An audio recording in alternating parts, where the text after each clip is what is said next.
This podcast is brought to you by JList.com. Guys and girls, it is no longer the summer season, and so it's not hot in Japan anymore. And that's why JList and JBox.com are bringing back their chocolate products, and that means Kit Kats are back as well. They sell huge bags of Kit Kats for only $5 each, and you know that in Japan, Kit Kats are famous for having so many different flavors that you're going to want to try, especially flavors like roasted green tea itself, strawberry, yuzu, chestnut, my favorite, apple pie, Mount Fuji cheesecake, wasabi, rum and raisin, and so many more flavors that you've got to try. So head over to JList.com or JBox.com and get your anime shopping needs accomplished, and you can satisfy your Kit Kat craving as well. And now, it's time to start the podcast.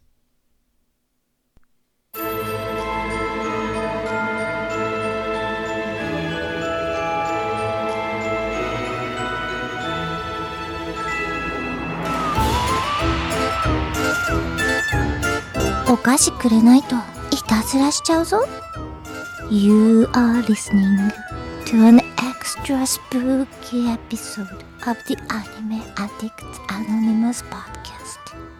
Make your candy addiction worse at aapodcast.com. Happy Halloween!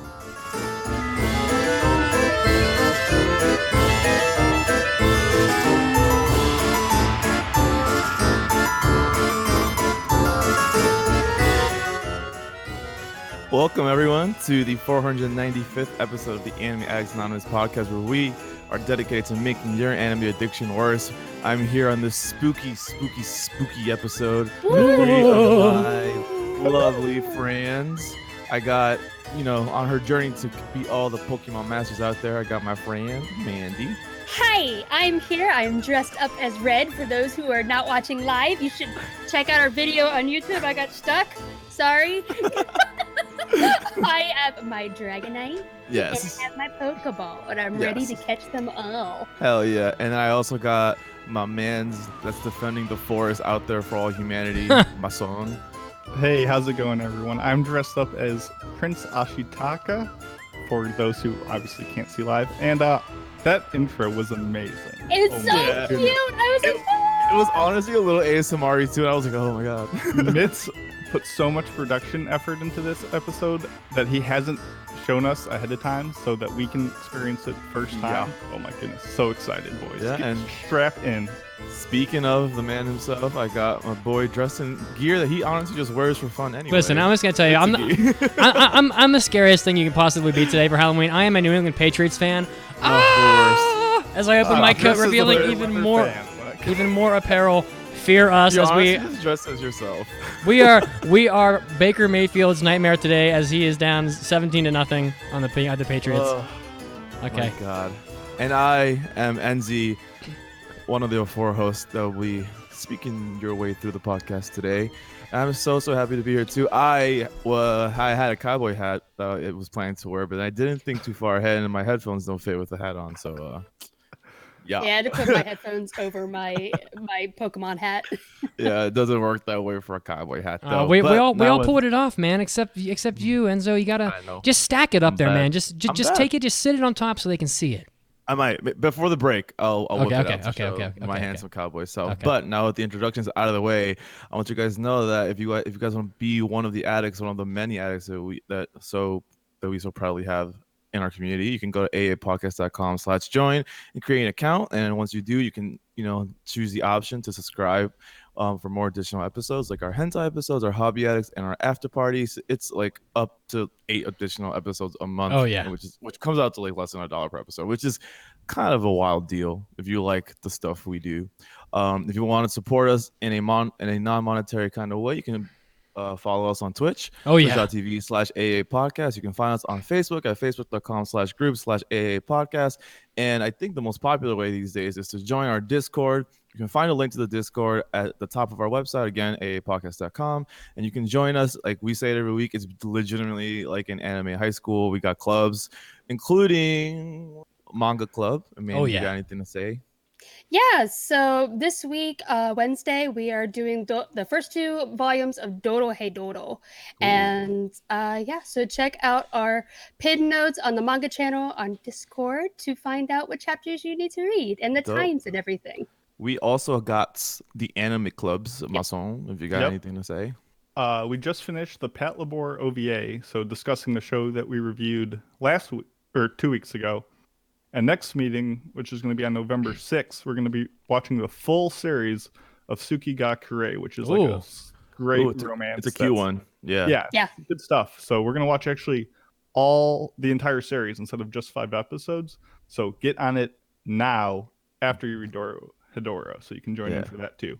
So what a weird combination. Yeah, exactly. Read Doro Doro, then come watch some cute shit. Snap back to November with some nice romance. I see we have some general updates, right, as well. Yeah, so we have a new role on the Discord for gamers, where you can get notified for playing games with your fellow Discordians and getting notifications when we stream. Like a couple weeks ago when the 3 of us played some Trine 4. A mess. And Friday?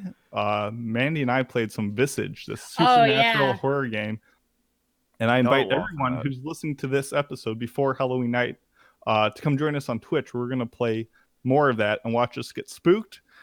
There's going to be pantsless goose walking around. There's going to be pantsless ghosts walking around. Excuse me? Talking appliances. Enshrined mugs. Oh my goodness. There's so much wild stuff and jokes that you will miss out on if you do not watch these. Of course, they get posted to YouTube later, but it's not the same. Oh, part 1 is on YouTube already. Yeah. Amazing. Yeah. You two have the most courage ever, because I would never do that. Oh, we had so much fun with it. Anyone. But I don't have to. I just get to watch Mandy do her thing. So it's I'm the one in the driver's seat, and Mason is the guy in the back of the theater who is like, "Don't do that, you're gonna die." Mason's just like this. Mason's just like, no. Yeah, exactly. All right. Well, thank you so much for the updates, guys. And if you guys want to be more involved, so that these updates are relative to you, again, join the Discord. But all that stuff aside, today is podcast day, baby. It's baby, It's the time of the week. Hit me with it. That you give us. I said hit me with it. For this episode, we got the topic, just happy Halloween. We're going to talk some spooky stuffs, I suppose. Happy Halloween. Oh my God. And we're going to continue our fall impressions, which will include Keishicho, Tokombu, Kabukicho, Sherlock, Africa No Salaman, No Guns Life, and Fake Grand Orders that tie Maju Sensei and Babylonia. Rocket, man. So, my God. Now, we got through that, guys. We got through it. Oh, yeah. We got through it. I always feel so rusty when I'm the one that has to start the episodes, because since we rotate so often, it's like a month before we do it again, right? Damn. That's right. Nah, you're killing it. You're killing it. I hope so. All right. Is that all we got before we move to the big stuff? Yeah. But first, UDA, our mascot, wants to wish everybody a happy Halloween. So, gonna go ahead and we can enjoy hearing her talk. Yay. Trick or treat. Hello everyone, this is Yuri. Wishing you a happy Halloween. What will you dress up as a Halloween? I'd like to dress up as a Karyoten from Kingdom. Everyone be safe, don't drink too much alcohol, and eat lots of Halloween cookies. And just remember, don't show up to Mitsugi's door dressed as Moe. He's mean. He'll kick you into the anime pit of hell. No! That's no treat. Where is the candy? Bye-bye for now. How would My you pay her God. to say that? Not enough. Oh my Happy God. Halloween. That actually wasn't in the script, probably. She was just like, no, actually just don't go to such as a Moe character. No, I don't think that's the last we're gonna hear about hell. And Yeah. No, it Probably won't be. not. It won't be. All right. Now that our beloved Yurie has wished her happy Halloween to all of you guys, and now that we all have dropped our biggest oohs at that, it's time for the big news of the week. 大ニュースです。It's time for big news of the week. So big. All right. So big. This week we got Japan has a whole bunch of plans for spooky season because they love Halloween over there. So they've lost their shit. And it seems like they always do every year, huh? They once again will have the Ikebukuro Cosplay Festival, which will start in 2014. It's one of the largest spooky Halloween events in Japan. It takes place on the streets of Ikebukuro Station in Tokyo, and more than 20,000 cosplayers from the area and also the surrounding area gather. Last year's attendance was 105K. That's so much. That's a lot of fucking people, dude. That's 5 times the amount of people that live in my hometown. Yeah, and as part of the festival, we have cosplay flea markets, live stages, a parade, a red carpet for the cosplayers, some cafes, photo booths, and a free costume mending stall, which is actually very considerate. That's pretty Oh yeah. In case you destroy your costume. Yeah, some more spooky theme stuff up in Japan. They have Halloween trains, the trains in Japan that go from a place of being a polite and social etiquette to a wild, crazy, trendy place to celebrate Halloween. This started in the 1990s when groups of American expats started throwing Halloween parties on the trains. Oh, they would do that. Disrespectful, my God. It totally is, but it makes total sense because you got all these Americans and they're like, oh well, we want to do Halloween, but then they don't do Halloween in Japan. In the 90s, there wasn't a damn mention of Halloween, and so they're like, spooky didn't reach over there yet. And unfortunately, they trashed the trains too by doing their partying on them. But So today, the trains are like better organized and have websites we can sign up to have fun, like organized fun for Halloween on the trains, and you can see a train full of zombies or other monsters. That's an example of the kind of things you can expect. Yeah, we also have you can literally go on a website and sign up to be a zombie in a train, and so there'll be like a train that just has zombies in it. That's so fucking dope. That sounds like a ton of fun. And it's probably It does. I can see the 4 of us just like sweaty fun. Just like being zombies together. We also have Halloween in Tama Center. It's trick or treating. It's not very common in Japan, but 4,000 kids ages 12 and under will get the treat bags filled at this event. It also includes another Halloween parade, a massive display of orange jack-o'-lanterns, and a nice little costume contest with a Tamajak prize as the grand prize. So that's our big news of the week. Japan just feeling the spook as much as we are, in a much more like wholesome way, as always. Japan. Oh yeah, I mean, but it's also wholesome, guys. What is wholesome? Enzo Senpai's Notice Me Corner. Oh shit. Is it time? It's time. Are you excited? I'm so excited. Oh my God, here we go. Join us in Enzo Senpai's Notice Me Corner. This is Enzo Senpai's Notice Me Corner, where you can write in to let me know about stuff you're working on, stuff you've accomplished, and stuff you just are trying your best at, because all that stuff is really important. That's all good energy in the universe that we want to spread, and we want to celebrate you.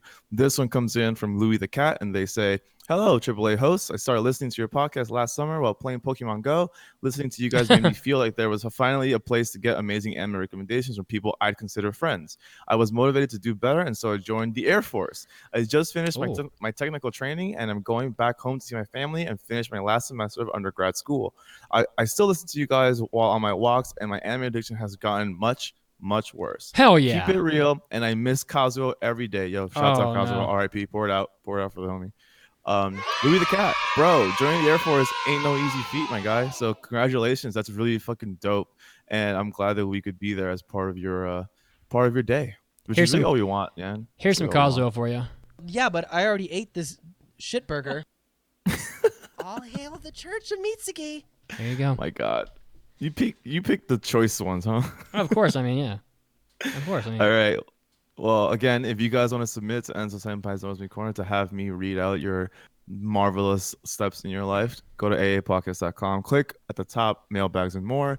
There will be a drop down where you can choose this segment, and then the message you write in will go towards this for the podcast. So we really appreciate these. It really makes my week just a little bit better when I have a crazy life. I read you guys doing good things out there, and it reminds me that the world goes round in a good way. So I appreciate you guys writing in. Now, with that, we will move on to the triple stack segment. The good, the bad, and the moe. Oh, okay. Oh, shit.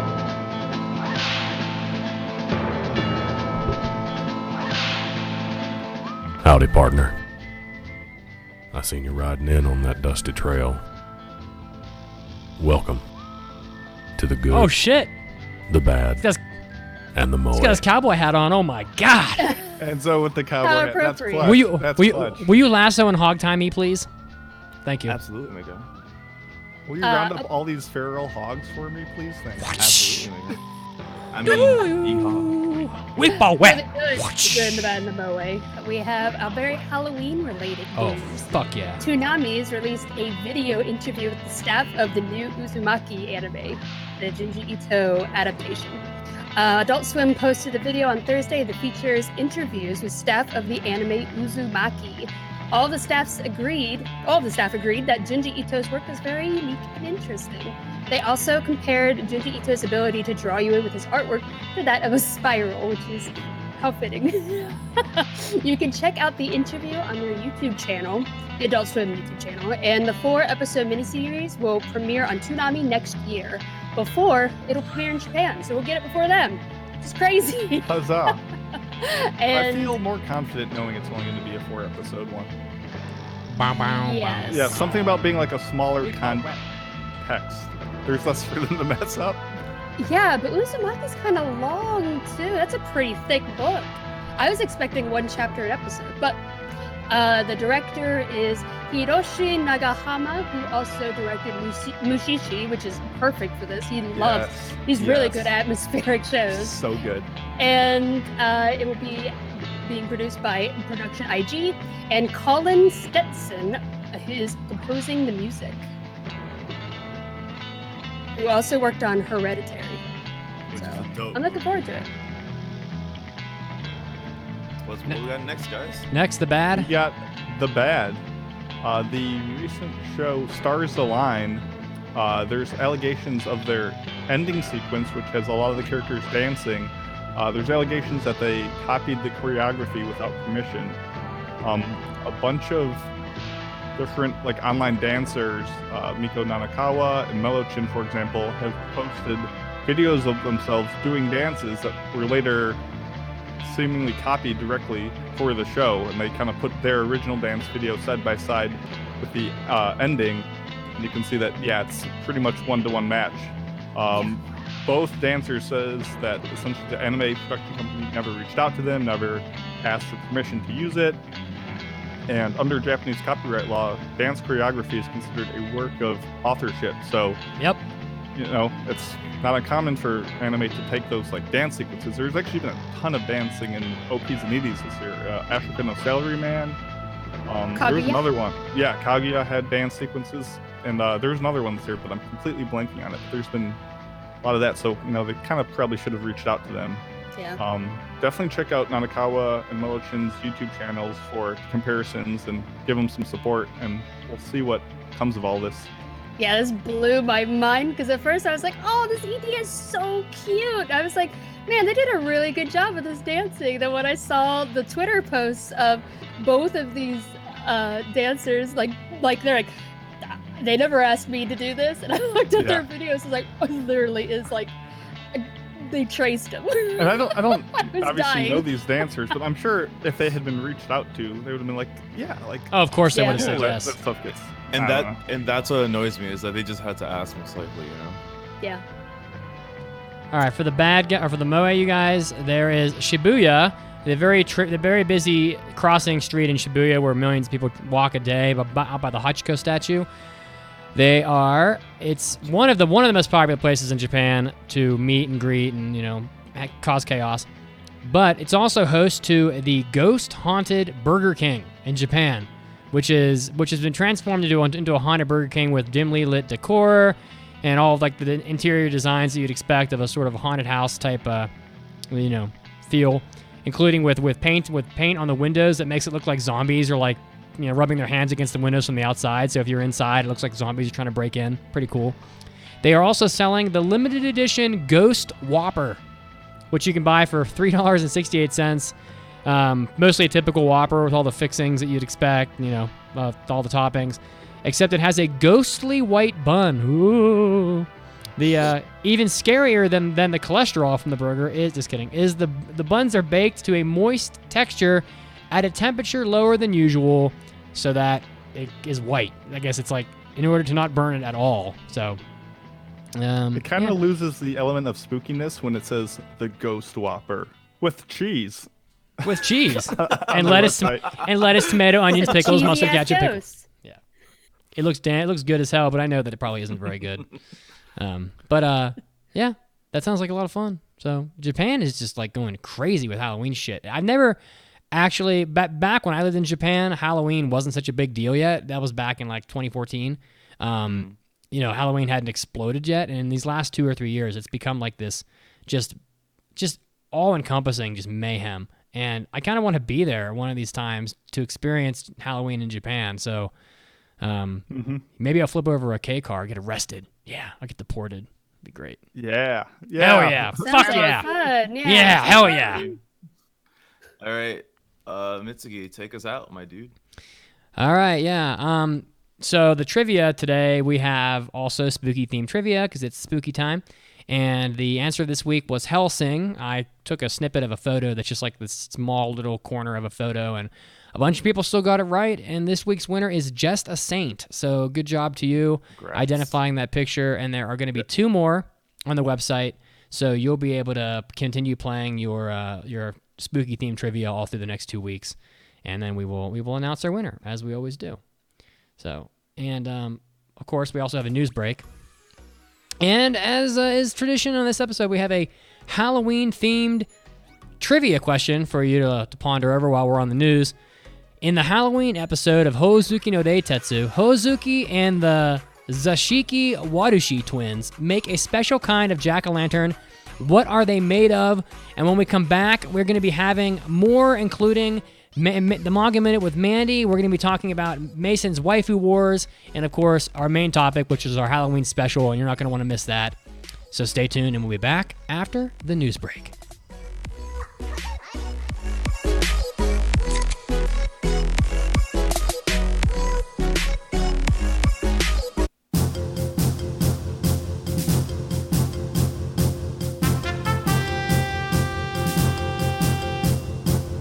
Hey all you anime addicts, Mitsugi is here, and it's time for your anime news break. Getting us started off, well, we have some pretty cool news here from Cool Japan, the organization that promotes Japanese culture throughout the world. The government of Japan has appointed voice actress and singer Rika Matsumoto as the ambassador for Cool Japan as of October 1st. Her formal ceremony by Minister of State has already occurred, and she says that she will do her best to convey the message that Japan is a wonderful place, and I hope that a love of Japanese culture and its people can spread overseas. And of course, most of you would know her because she is best known as the voice of Satoshi, aka Ash Ketchum, in the Pokemon anime. And she's also worked on lots of other things, and she's one of the founding members of the Jam Band project. So, big news there for Cool Japan. Hopefully she can help to spread Japan's culture throughout the world. Next up, Legend of the Galactic Heroes, very famous sci-fi space opera, has had its initial battle reenacted with over 60,000 Umaibo sticks.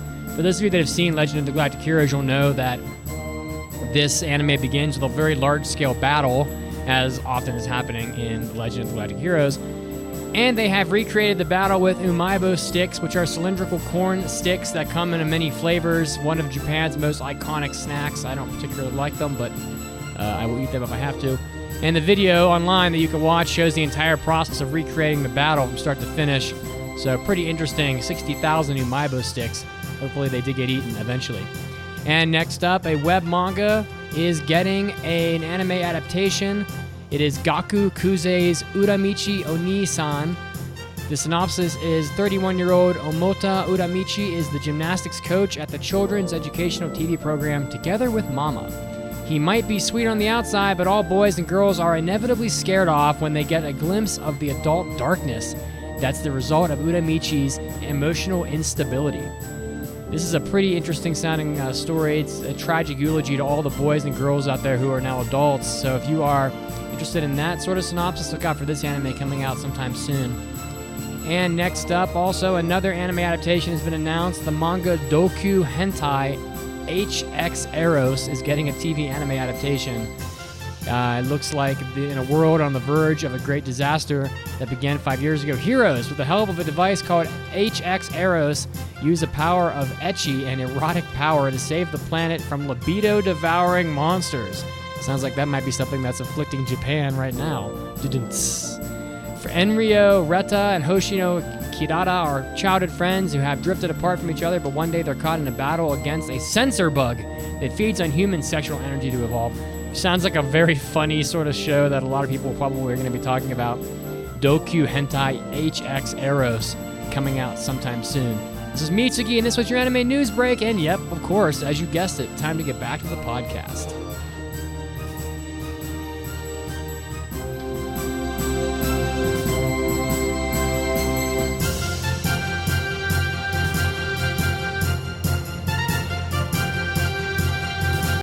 Hey, all you anime addicts. Well, it's no longer summertime in Japan, and that means that it's not hot. And so chocolate products are back at JList and JBox.com.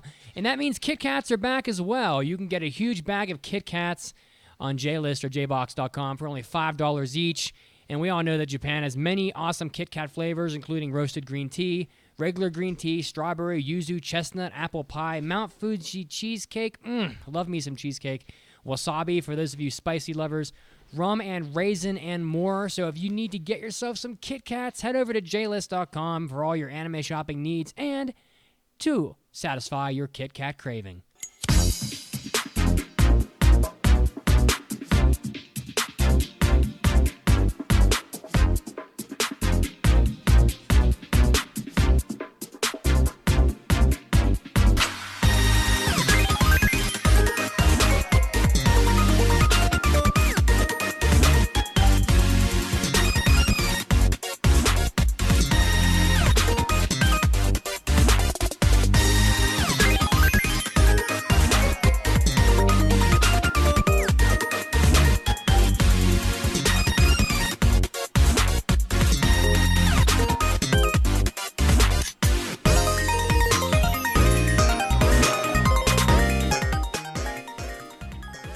Welcome back. That music wasn't quite spooky, but nonetheless, I loved it.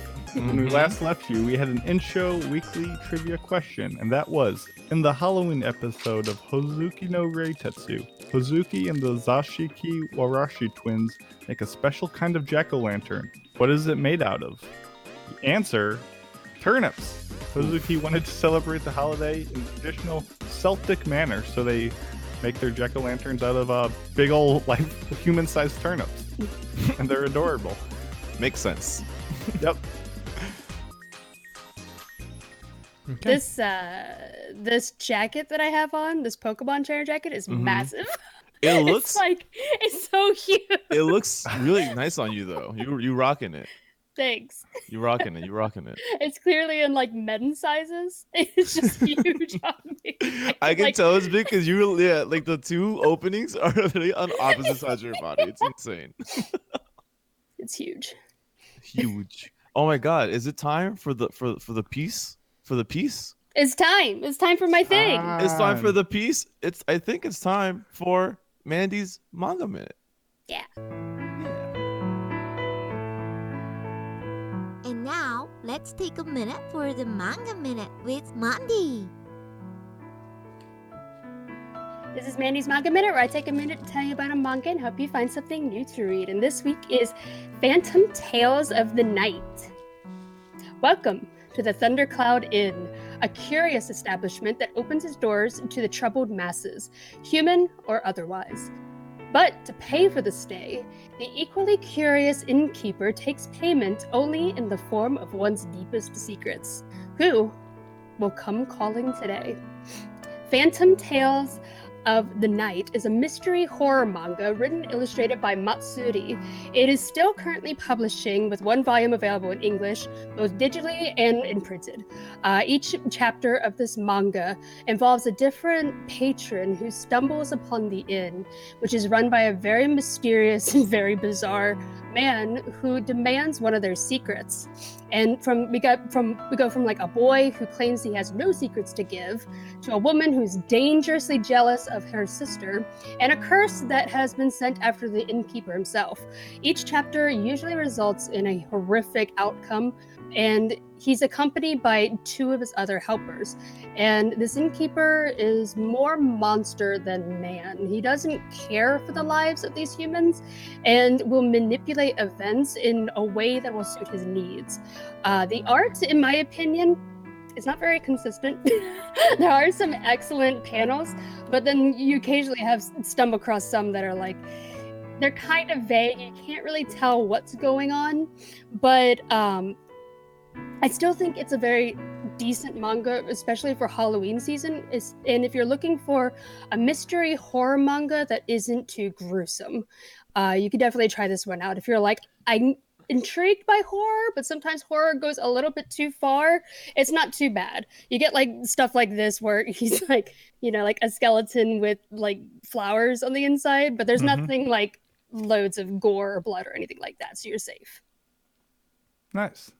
You can give that one a shot. All right. If you like that, give it a shot. And if you like that after you give it a shot, let Mandy know, because she likes to know when you like the things, Let her know. No. It can't be spookier than Enzo right now, wearing this precociously perched cowboy hat. It looks which, great. Covers his eyes in a very spoopy but yet Dude. suave He's manner. actually sleeping. Dude, You've seen through my trap. dude, go pick up that guitar and strum me a few like Western tones. Let's see it. I could do that. Hold on. Let's do it. Come on. He looks like a guy at like the old Western bar who's like sleeping with his like feet up on a table. Look at with him. the hat down Yeah. low. I'm saying, look at this. Hold He- on. I don't he know if looked- this is in tune or not. Everybody listen. Oh shit. Hold on.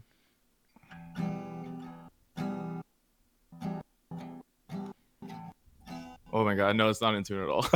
Old Susanna, won't you cry for me?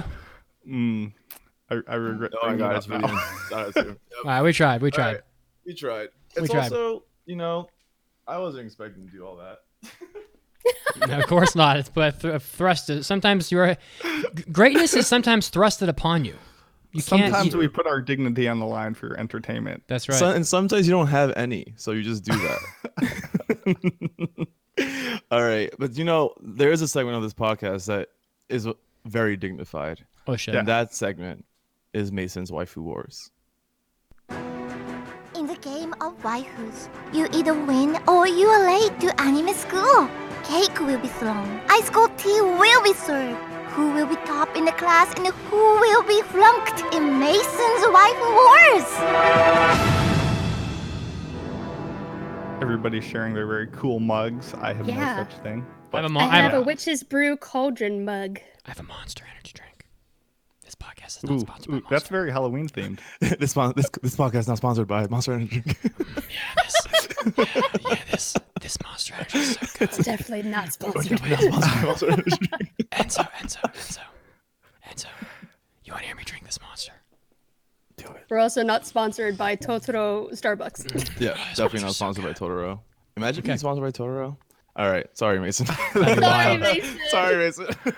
Obviously, with what I'm wearing, the waifu for this final October week is San from Princess Mononoke. Oh hell yeah! Besides Nisio Isin, the guy who did Monogatari, is there anybody better at crafting waifus than Hayao Miyazaki? Nobody, absolutely Nobody. no one. I mean, you got Gina from Porco Rosso. You Oh, got hell yeah. Nashka. You got Kamaji from Spirited Away. You got Sophie from Howl's Moving Castle. Oh You yeah, got Nahoko from The Wind Rises. and you have the grandma from My Neighbor the Yamadas. Yeah, she a waifu Yes, times waifu two. material. Yeah, for sure she is. Yeah, hell yeah. Okay, obviously I don't need to tell you about this absolutely stunning 5 out of 5 god tier movie, Oh, yeah. Mononoke Hime. God tier. As it's called in Japanese, with Mononoke being the loose term for like spirit or monster, and Hime being princess. So this is probably definitely my favorite in the entire Ghibli catalog. I still get chills every time I listen to Joe Hisaiishi's score. It's just an epic behemoth. That's like a watershed moment in what animation can produce. And it's something that I can recommend to anyone. So seriously, if you haven't watched it yet, find some way to get your filthy Dude. paws on a version.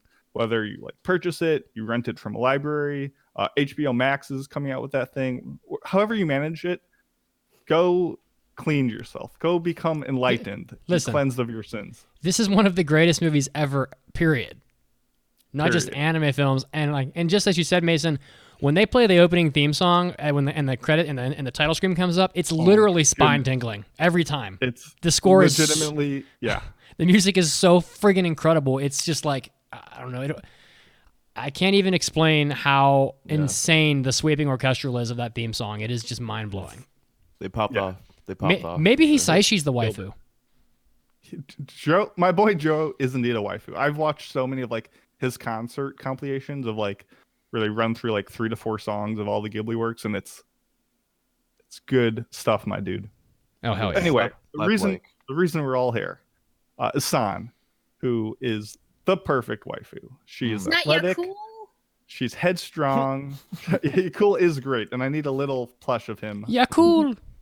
But she's athletic, she's headstrong, she's protective, and she's misanthropic in all the ways that I love. Also, she's definitely a dog person, so we would not have any of those pesky cats around. Oof. What if she actually hated dogs? What if she was allergic? Oh my god. That's why she was so irritated the first time. That's why That's why she was so mad. Exactly. She's like, I love my family. I just keep on sneezing. I'm the whole heckin' itchy all the time. Exactly. Yeah, so she's a bit like, set in her ways, but her eventual steps towards like understanding the world around her and acceptance towards other humans indicates a potential for growth and maturation from being a princess to a queen. All that said, framed in a different light and fitting for this Halloween season, San could easily be seen as like the Jason Voorhees-esque mass psycho killer of the world. Wow. Like this Joker cosplayer, especially when she's got like the blood all around the mouth and the red triangles, she thinks she's a wolf. She just runs around, stabs, bites, mutilates humans, just trying to drive them out. Like she could definitely be seen as the bad guy, and it's great. She's got this like supernatural backing and just raw hatred. Mononoke Hime could easily become Mononoke Shine, if you know what I'm saying. My Mason. So she's allergic to dogs and has rabies. Mason. Yeah, probably. You've Can you outdone think of yourself. anything spookier? I mean, even if she's somewhat fond of you, like you might be due for being wounded every now and then, but I'll take my chances. I wouldn't be mad at that. Exactly. It's worth the risk. So she's great. But now that I think about it, Lady Eboshi is top tier as well and Top deserves tier. a shout out. She is great in all the ways that San isn't, and both of them you can't go wrong with. So we got a double feature waifu. I And they're easily all good stuff. stifled like at least 6 sex jokes during the segment.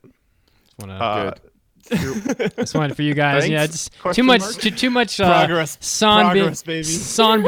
San being all rough and dogs and Progress. it was just too easy in my head. It's Rough just- is just a dog tongue. yeah.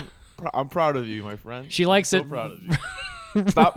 Okay. Stop it. Oh, what is in this Monster Energy All drink? right. Shit. Thank you very much, Mason. Is that all you had to say? Oh, That's all I man. had. And they're short and sweet. We got a lot to talk about the rest of this episode, and everyone knows that sounds great. So Can we- Totally. Do we agree that Nausicaa is the greatest though of the Ghibli waifus? of all the Ghibli ones, probably. Yeah, Yeah. I think so. I think Nausicaa would be my favorite too. So I got Yeah. the two of them up there. Mm-hmm. They're the best. She is the shit. So included in all the stuff that is coming up, we have our main topic, Oh, which hell is yeah. just our happy Halloween Halloween Happy special. Halloween! It's a very happy Halloween as well. Happy. And I'm And so to start happy it off, today. to start it off, we booked someone Oh, yeah. very special. Wasn't cheap. It was not cheap. Honestly, months in advance. months in advance. Like the dude had a calendar like you would not believe. I had got to- the one slot open that he had. I had to travel really far for this one. We had to interview like 4 different rounds to get Oh, this yeah. dude on the podcast. Mhm. His management is just wild difficult. But anyway, we cut the appearance fee. I'm not getting paid for this podcast for like a year now, but it's worth it. Don't spoil who it is. I want to play the We drop. needed a Kickstarter as well. Yeah, we might do a Kickstarter to get the funds Or back. 'cause GoFundMe, It's so yeah. expensive. Yeah, But Mitsuki Bankrupted had to return the- all the way back to Oof. Florida to Bankrupted Oh my the God. podcast. But we need more support, guys. We have no money left. no money So, left. yeah. So all right, here we go. If you're ready, Mitsuki, please play our beloved new thing.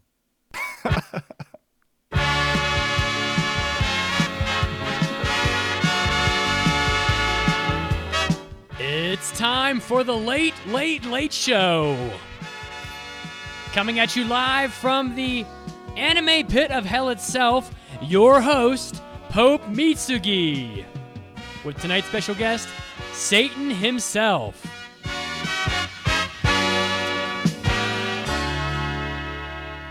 So I am sitting here with the man himself. You know him, many don't like him, few do. It's Satan himself. He's come to pay us a visit, a very rare visit, actually, from the anime pit of hell itself. Satan, it is so good to see you. Thanks for being here. Well, Pope Mitsuki, you've sent me so much fine free labor over the years. So many Moe girls.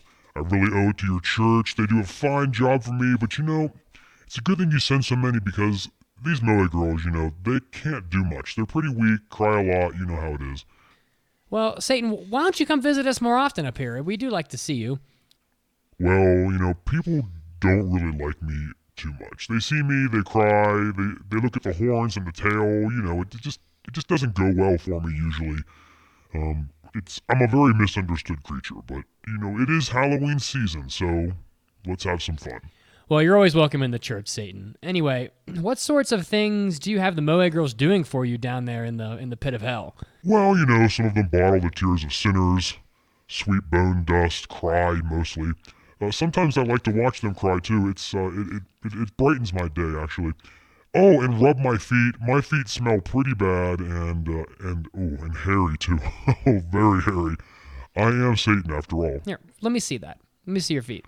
Okay, hold on a second. Just let me take off my Satan shoes real quick. Oh, holy Satan's butthole. That is a hairy foot. Hey now. Easy. Take it easy. Oh, sorry. Anyway, so what else do you have going on down there? Well, we're building a stage for those little Moe girls from K-On! They're going to have to change their music a little bit to be a little less, Moe, but the amphitheater itself is going to be great. Big and great. And 10,000 Moe girls' hands will probably be bloodied in the creation of this monstrosity, so that's pretty good. We have that going for us. Oh, that's the Satan I know and love. Oh, speaking of which, don't you think the pit of hell is a little too, what's the word? Aggressive, maybe? Too aggressive? Well, that's not something I really expected out of you, Satan. Yeah, I was thinking an epic, endless slide, maybe a water slide. Listen, they're still going to get friction burns going down into the pit of hell. It's a long way down there. But non-broken Moe girls can do a lot more work. It would help me out a lot more. And besides, it's just kicking them. It's just, I don't know. It just seems a little rough. Hey, don't worry about that. Take a load off. Don't think about it. Look over here. Saddam, I told you that I was so angry with you from our argument last night, and I swore that if you interrupted this interview, which you know how much it means to me, that I would bring down 2,000 years of darkness upon your head. You're always getting in my way, and you never let me have anything for myself, and you're always interrupting. Hey, relax, guy. Trust me. That's it. I warned you. No more Mr. Nice Satan. Oh my god, what is happening?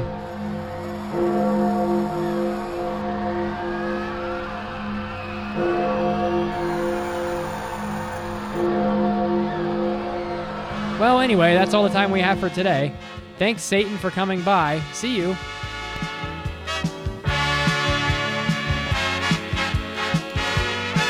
Well, that was our lovely interview with Anime Satan himself, who has been taking care of the Anime Pit of Hell for the Pope himself, Mitsugi here. He's been doing a pretty good job, right, Mitz? Since time eternal. Since time eternal. That's for right. Sure.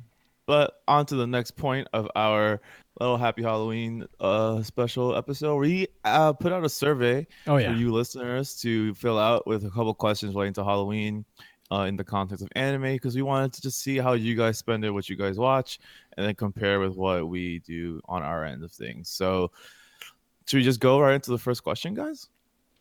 Sure, yeah. Let's go. And Yudia answered every single question for us as well. Oh, so perfect. we have her response as well to play for people. Oh, so. No, her answers are going to be better than ours. Oh, no. Probably. But we'll do our best. All right. Well, first question was, what is the best anime to watch on Halloween? What did Yuri have to say? What is the best anime to watch on Halloween? I guess go to the classics. Tim Burton's The Nightmare Before Christmas could be the best. Or Best anime. Ghibli's Spirited Away, Sento Chihiro no Kamikakushi could be another classic to watch. Nice, Yuri. Thank you. I do love Nightmare Before Christmas. I do love that Whether it's an anime or not, who cares? I've never seen the movie, but I've played Kingdom Hearts enough times to know that it's good. So it's got You to haven't. count for You would. something. I think you would actually enjoy that movie, Mason. I probably would. Yeah, I think you actually would. It is one of my favorite works that they put out for sure. But when I say they, I mean Disney. I don't know why I said they. That Disney put out. What I like to watch on Halloween in terms of anime, to be honest with you, I've never sat down to watch an anime on Halloween in my life. But in recent times, I feel like aside from like gore and stuff like that, I think a very good recent anime to maybe watch on Halloween is A Promised Neverland, just because like it gives you, it doesn't spook you, but it gives you the suspense for like the entire series long. So to me, that could be something that you could add to the queue of what you're watching on Halloween for like a palette change. It's not gory, it's not crazy horror, but it gives you the spook vibe kind of in there in a different way. That's a good pick, and the main character has a bit of a pumpkin head. So oh my god, you're right. You got some orange in there. What you guys got? I think that horror is a very underserved genre in anime, and even when you have stuff that's quote unquote horror, it really isn't. Like I don't know, like a lot of the shows you would think are horror just aren't. Like people might say, oh, Ghost Stories or even like Promised Neverland. Like they're not really horror anime. No, they have horror elements, but there are few and far between horror shows. And the one that I think is probably the best of these that is truly horror is Magnetic Rose, the part of the Memories trilogy, and which is the guy investigates the haunted space station that kind of draws in people with its sort of siren distress call, and it truly is a horror movie and looks just godlike. The animation and the visuals are just insane. So I got to go with that. Like I think I thought I was gonna go like Denpateki no Kanojo again, but I guess it's kind of horror, but it's mostly like a murder suspense thriller. But yeah, I don't know. Japan just doesn't seem like they do a lot of horror in the anime medium, but it can be found if you look hard enough. Magnetic Rose is a good pick too, because that's what totally is. 45 minutes long. Oh yeah. How long is the one? So you can definitely get through it in one night. Yeah, it's short. Yeah, Mason and I said the same thing. Yeah. I chose it because it's one of my favorite anime of all time, which is Mononoke. Not this Mononoke. No, not Princess Mononoke. Mononoke from the Samurai Horror Story, like the spin-off of it. Yeah. Yeah, it's a great watch, and it's especially if you're like, I'm intrigued by horror, but I don't like gore, or I don't like you can't deal with that kind of stuff. This one has such a unique art style to it, but it's definitely a horror anime. It's broken up into different stories, like 2 episodes per story. I think the last one has 3, which is the Bakeneko arc. Yeah, it differs, but enough where like you could definitely get through a couple arcs of it in one night. Yeah, and each one is a different story that surrounds a different yokai, and it's really good. And the opening is just so spooky and jazzy at the same time. It sounds like nothing else. Yeah. It's a trip. We also got a bunch of listener submissions. By far the most not requested, the one that most people responded with was Soul Eater and Shiki.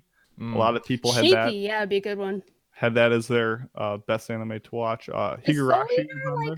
Horror? Sorry, I didn't mean to. No, it's not really scary, but it definitely has like a Halloween like aesthetic and vibe to it. Okay, I've never seen Soul Eater, so I'm curious. I haven't seen Nightmare, but I'd say it's a very similar vibe to like Nightmare Before Christmas, where it's kind of cartoonishly spooky to the fact where it's actually not scary, but it definitely draws from that aesthetic with like the big crescent moon and that shines across the city. Yeah. Higurashi was also high up there.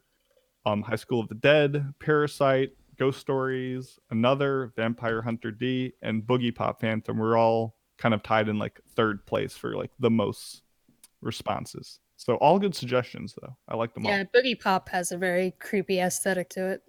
Yeah, once again, not a lot of jump scares. Right. But a lot of psychological stuff. Dope.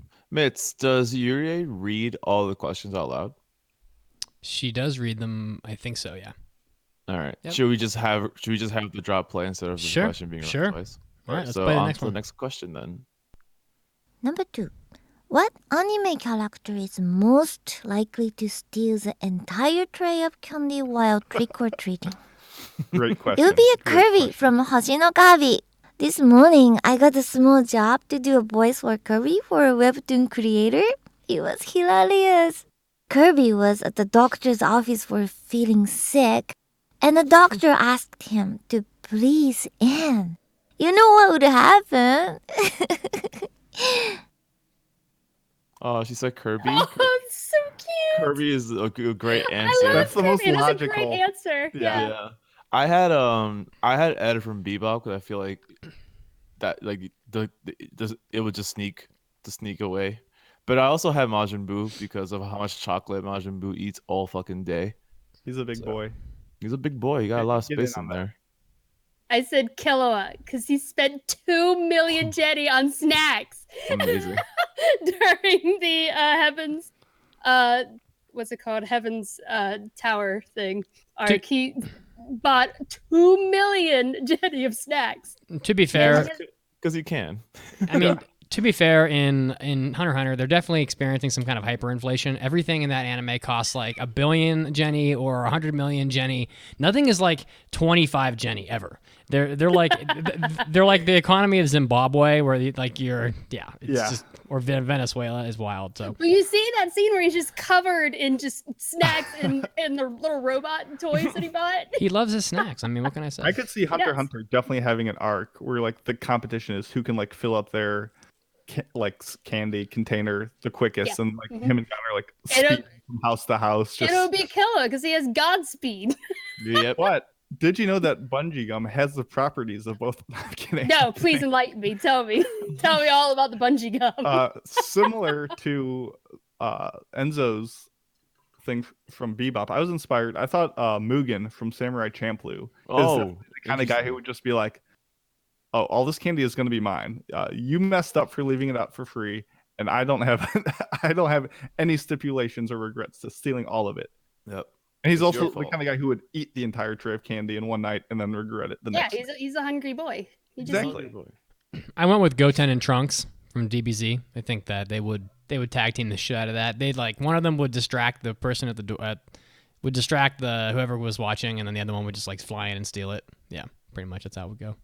Yeah. I could see a whole episode on that too. Man. They're It's probably like a very organic thing to do. with all the filler. I'm surprised there isn't one. Hey man, ain't that the damn truth? What the listeners have to say? Well, the best one is Lupin the Third. Yeah, the number one was Yes. common. A lot of people said Lupin. Lupin the Third. You guys also said Luffy from One Piece and Yato from Noragami, and you guys also said Majin Buu from DBZ. Yep. Nice. I mean, All there's tons of responses, but I totaled them up, and these are the makes ones. sense. These are just the ones that come out on top. So Dope. All right, on to the next question. And number 3. What anime character would you most like to see show up at your door on Halloween? What are they dressed as? What do you put in their trick-or-treat bag? It would be Naruto dressing up as Kurama. It would be super cute. I Oh want my to God, eat yeah. ramen noodle together. Oh, if you like Naruto, please Google Sa Baby's Anime World. It's all about Naruto in a cool rap. And you get to hear my voice in it. UDA I will do that. Thank you. I will do UDA that, slipping in UDA. some self promotion. Like, Yeah. interesting. Here you go. She's just going for it. Yuri's playing the fucking game. It's Yeah, good. she's going for it, dude. Oh, I She's was playing in the fucking Kirby. game. I was in this Naruto thing. Yeah, she's flexing on all of us. And you Yeah, know she who is. else flexes on all of us? My answer to this question. Oh my goodness. Which is, hit us. listen, here's the thing. Not a very original answer here, but I would love if Nana showed up at my door in a bride's costume, and Mm. I would put a ring in her bag because Ooh. I'm locking that shit up immediately. That's it. One-time reigning champ of waifu wars. Nana Bang, bang, baby. making the Yeah. appearance. Heck yeah. Bang bang into your heart, my dude. All right, what else? What do you guys got? What do you got, Mitz? And the yeah, Well, go ahead. I mean, Hodo probably from Spice and Wolf, dressed up as a cute girl picking apples with like an apple basket Oh, and a cute outfit would be probably what I would go for. You would melt immediately. You guys both had a very similar mindset. I have no idea I have no idea what I would put in her treat bag, but I'll definitely invite her inside for a drink. But yeah, that's we go with that. I mean, who wouldn't? I mean, come on, hold on. I mean, true. I mean, Mandy, you wrote an essay, my dude. I have a lot of them. I had a lot of ideas. I couldn't stop at one. I literally have to do a whole scroll to get through Mandy's. I'm sorry. No, don't be sorry, but you gotta read all of them. You want me to read all of them? I was only gonna choose like 2. No, they're all good though. They're all the good. first one was someone else had the exact same idea on our spreadsheet. I was like, I was blown away, which was I want Natsume to show up in a Nanko Sensei kicking me. It'd be so cute. Oh and my God. He would definitely get Dango because there's an episode where he has Dango and Yanko Sensei steals it. That's extremely cute. Would you be able to handle that though? I feel like you would just melt. I would melt. I'd be like, my son. You'd be like, ooh. Let me take pictures. Ooh. What else you got? What else you got? What else did I say? I said Kuroko dressed up as a ghost would be really cute. And he gets burgers because, Kaga gets all the burgers. Mm-hmm. I said Tapioca from Suritava is going as the entitled goose. Which is very scary. Hide all of your rakes. All of them. And in the basket she gets a garden trowel. Oh, nice. And it said press F in chats for honks. Press F in chat. Honk that chat, my dudes. F in the chat, boys. Rohan from JoJo is going dressed as Sailor Moon because he was so sad he had to sell all of his Sailor Moon figures after going bankrupt from buying mountains. Buying entire mountain ranges. Buying entire mountains. He went bankrupt and had to sell all of his stuff. So he also gets Rurouni Kenshin mangas because he had to sell all those too. Aww. And my last one, which is the best one, obviously. Obviously, I want Hisoka to show up, right? Dressed as a dealer in a casino, like real super like fancy outfit. Bow tie and all that. Me. Oh my God! You put yourself in his bag. Yeah. Nice. Yeah, I would crawl. Like, wait a second. Hold your bag. I just picture you like Scrooge McDuck just like diving in. Yeah, that's what I picture too. Man, he just like leaps Tofi into the air and just dives right into the bag. Yeah. And she's dressed as a Pokemon trainer. She just bops herself in the head with the Pokeball, like goes into it and like there you go. Please allow me. Allow me, sir. Either that or double bubble, because that shit is literally gum and rubber. So funny. That is so funny to picture, man. Double bubble is literally rubber. Oh God. That's great. All right, Mason, what do you got, my dude? Well, I did not go with any of that sort of responses. I went with Inferno Cop. Well, okay. Because he's peak Halloween. Like he's both equally spooky, but he's gonna make sure everyone's having a good time, being safe and being responsible. And I would give him my tax forms, my 1040s, to ensure I paid my taxes and don't get blown up by his raw swagger. Mason. Yeah. Mason, you want a cop to come to your door so you can give him your taxes. I just want to make sure the streets are safe. That's what you want. You got all sorts of hooligans on the streets. I want to make sure my subdivision is being properly patrolled by the gatekeeper of hell. This is such a Mason answer. That's the most Mason shit I've heard in Mason years. shit I've ever heard. Since I've met you. That's the most Mason shit you've ever said. The listeners had some great responses. I liked. Moving on. Moving on. Yeah, we have a lot of different responses. And Hina from Hina Matsuri wearing the white bedsheet with eyes holes cut out to be a ghost. The person would give her a chocolate bar and her favorite salmon roe, which was, I thought, an adorable image. That is cute. There's a lot of responses here, and some of them are we have some naughty listeners. I'll just say that. Yeah, lots of these are pretty funny. I like perverts. Senja Gohara in a crab costume and says, "I give her my love." That's so cute. Joseph Joestar is a sexy vampire. Yeah. Oh, I mean, damn. I like Makoto from Free and just as himself, and she would give herself to him. Nice. Hey, It'd be like that sometimes.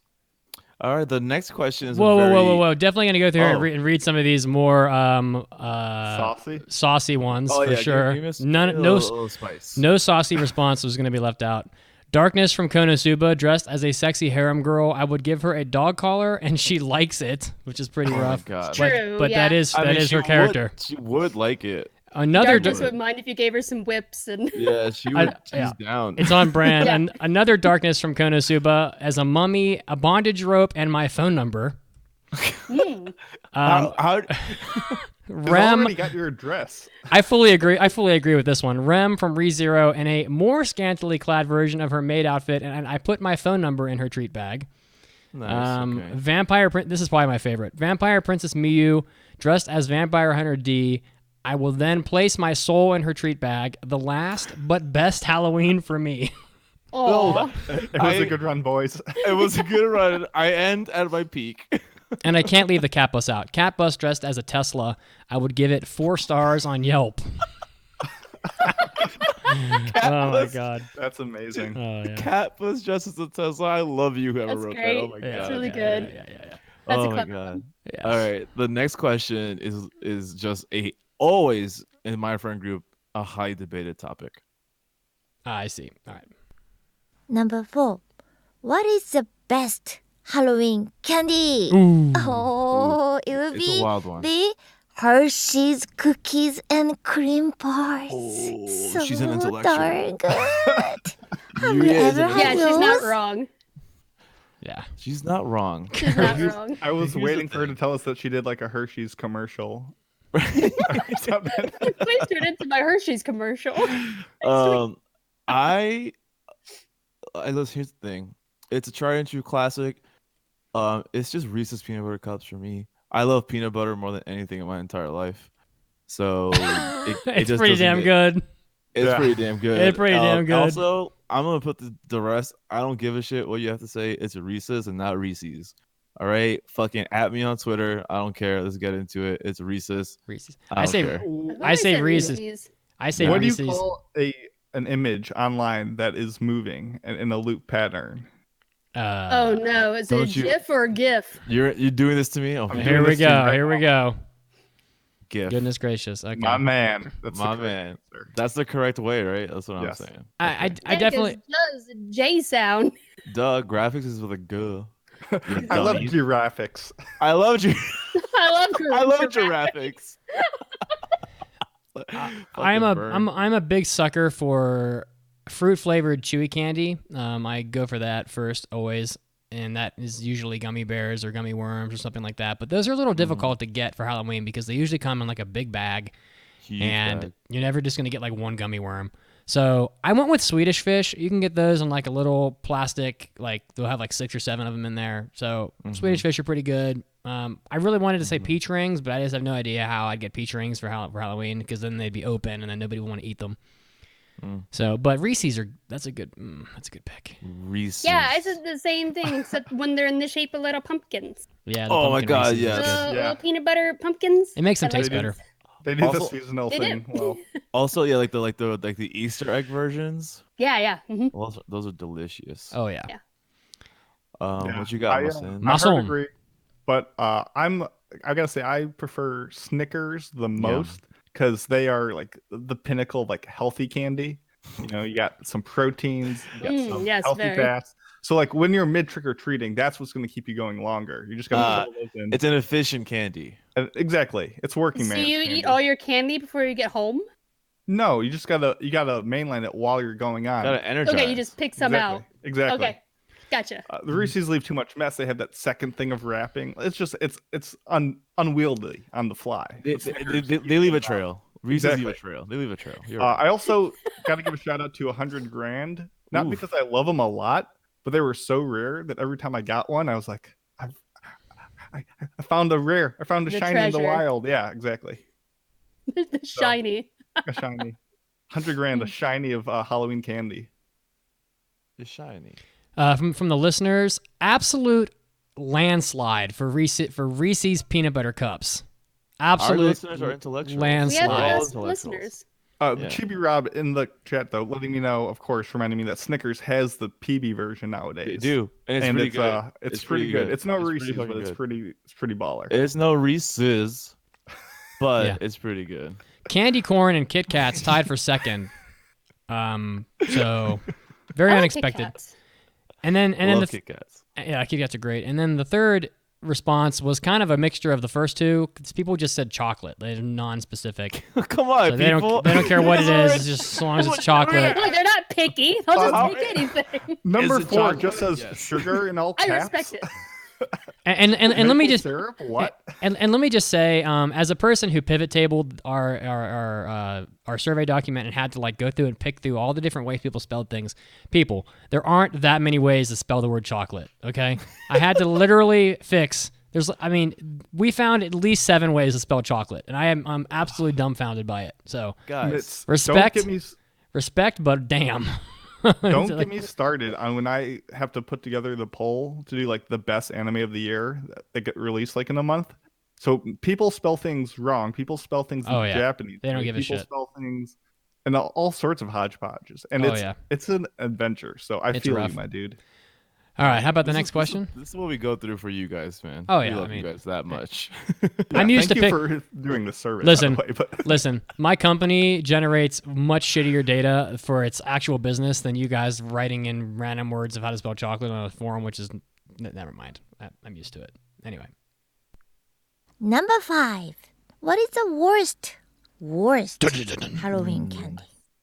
I can't stand with the black cords. You know, those licorice bites? Oh, I don't know how people eat those. Yudia she hates black licorice. She's not wrong. She's not wrong. She's not wrong. Yeah. She's not wrong. Yeah. My most hated candy, and it's weird because I grew up eating these a lot because my mother likes them a lot, and it's Tootsie Rolls. I don't like them. Yeah, I don't like this either. I don't fuck with it. I don't want them in my periphery. What about the fruit flavored ones?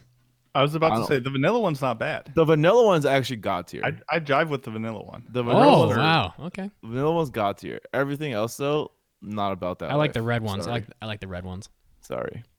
Okay, I said toothpaste, toothbrush / floss as my troll answer because there's a special place in hell for people that give out toothbrushes and toothpaste on Halloween, and they literally good though. Yeah, they exist. These people exist. It's like, look, motherfucker, look, fuckface. I already have a goddamn toothbrush at home. You're gonna give me a toothbrush just because you're like an asshole and you just hate Halloween so much that you're gonna troll everybody.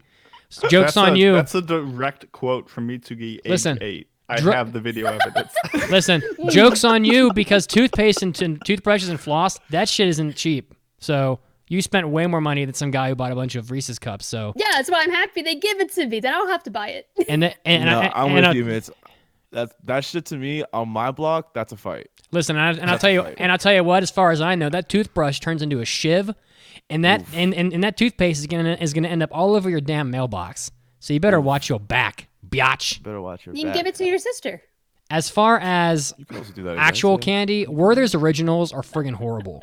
And anybody who gives that candy out there's a different separate place in hell for them. Wait, remind me what that is. Originals. It's exactly what it sounds like. Gold sleeves. I want to Google it. Listen, it's a butterscotch candy, and I'll tell you right now. Do you remember the commercials for it? These things? You hate these things? No, they're horrible. The commercials for it have like an old ass man who's like on his deathbed giving this candy to like his nephew who's like 7. He's like an 85-year-old man in a rocker next to a fire, handing his 7-year-old nephew a Werther's Original, and no child has ever been more disappointed ever than when he eats that damn Werther's Original. I'm on both sides of the fence. I love those. I love those. I would say if I got it for Halloween, I'd be like, really? This? It's a palate cleanser, bro. You're eating Twix, you're eating Reese's, you're eating, I don't know. Yeah, it's caramel. And you just throw the caramel in and you chill for like 10 minutes. Whoa. It takes forever to melt. Wait, did you guys... caramel. It's not caramel. That's for sure. Not a Whatever drop of the heck it. It is. It's straight up butterscotch. It's a hard candy with butterscotch. It's a hard butterscotch candy. It's not caramel. Yeah, whatever it is. Choke on it. Give it caramel is almost universally liked. Everyone likes Twix. Everybody likes Snickers and stuff. But no one likes... I mean, I don't like butterscotch. Anyway, next. I said my piece very angrily. I think we're Mandy, did you say your thing? Oh, candy corn. It's the absolute worst. Oh, candy corn is at. I You're and hate Mandy candy wins. corn. I can Mandy jive. wins. I can jive with candy corn. I can do it. No, the jive is non-existent in my life for candy corn. So Yeah. I don't like. That's not something you get really on Halloween unless they come in like little baggies. Usually, those are just like in bowls, just sitting out for 4 months. Yeah, No, you never just ring the bell. The door opens up, and someone just like whips like 18 at your face and says "scram." Like it's bird pellet. yeah, you're right. Because I was at a Halloween party yesterday, and there were 2 bowls of candy corn, and you best believe I was nowhere near those 2 bowls the whole night. Nowhere. All right, on to the next. Oh no, we Aren't you have the next. you're next. No, didn't I say Tootsie Roll? We have listener no. responses as well here. Oh, So- okay, cool. I'd just say I agree with Caliphie and Cestilinator, Black Licorice, and Yuri now. Yeah, Yeah, same. not a fan. I remember the one time I had it, and I haven't had it since. So There is There an absolute landslide for a candy corn. Absolute. I would say close to half the responses were candy corn. No one likes that That's shit. crazy. they're It's just bad. rubes the propaganda. And I They believe haven't had Black Licorice. black liquor. Oh, listen, I believe that all candy corn was made in 1940. So And just recycled. we're just working ever through the since. supply of it. Black licorice was the second most common response, followed by Tootsie Rolls. So, and an honorable mention. And I'm sorry, I had to write this in there because it was just not that it wasn't in there like multiple times. It was just absurd. Someone wrote M&Ms without razor blades. I'm like, what? What the? Like That's what? a very good designation. How you gonna fit a razor blade in an M&M? First Oh, of the all, peanut that M&Ms. There's so much room for little razor blades. Yeah, there's so much. What? I think was that a real thing? I think that was a real thing. Well, razor blades used to be a thing where they would like put them in candy, and But- everyone yeah. was scared about it. But the conceit that M&Ms having razor blades in it is hilarious. You can't And hide a that's razor great blade. Answer. You can't hide a razor blade in an M&M. It's got a candy shell on it. You're gonna break that little thing apart. That's the joke. But like, okay, I guess I didn't get it.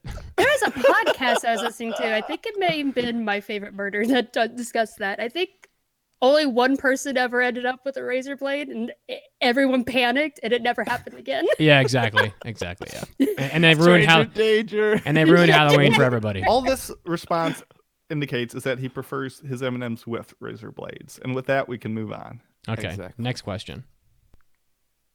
Number 6. What anime character are you dressing up as for Halloween? Recently, I really like Kingdom, so maybe I should dress as Karyoten by putting a hay cape. Oh.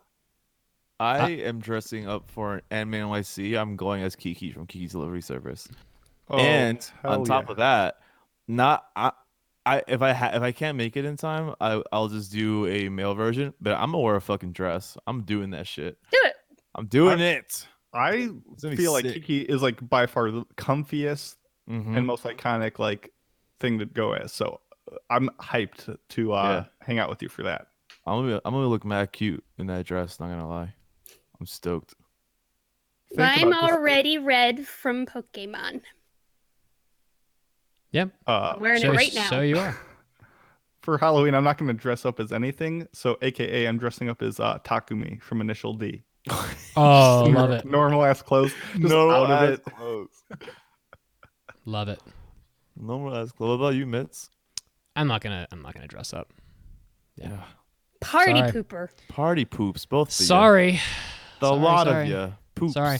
But I'm gonna have a little. I'm gonna eat a shitload of Halloween cookies. I'll tell you that.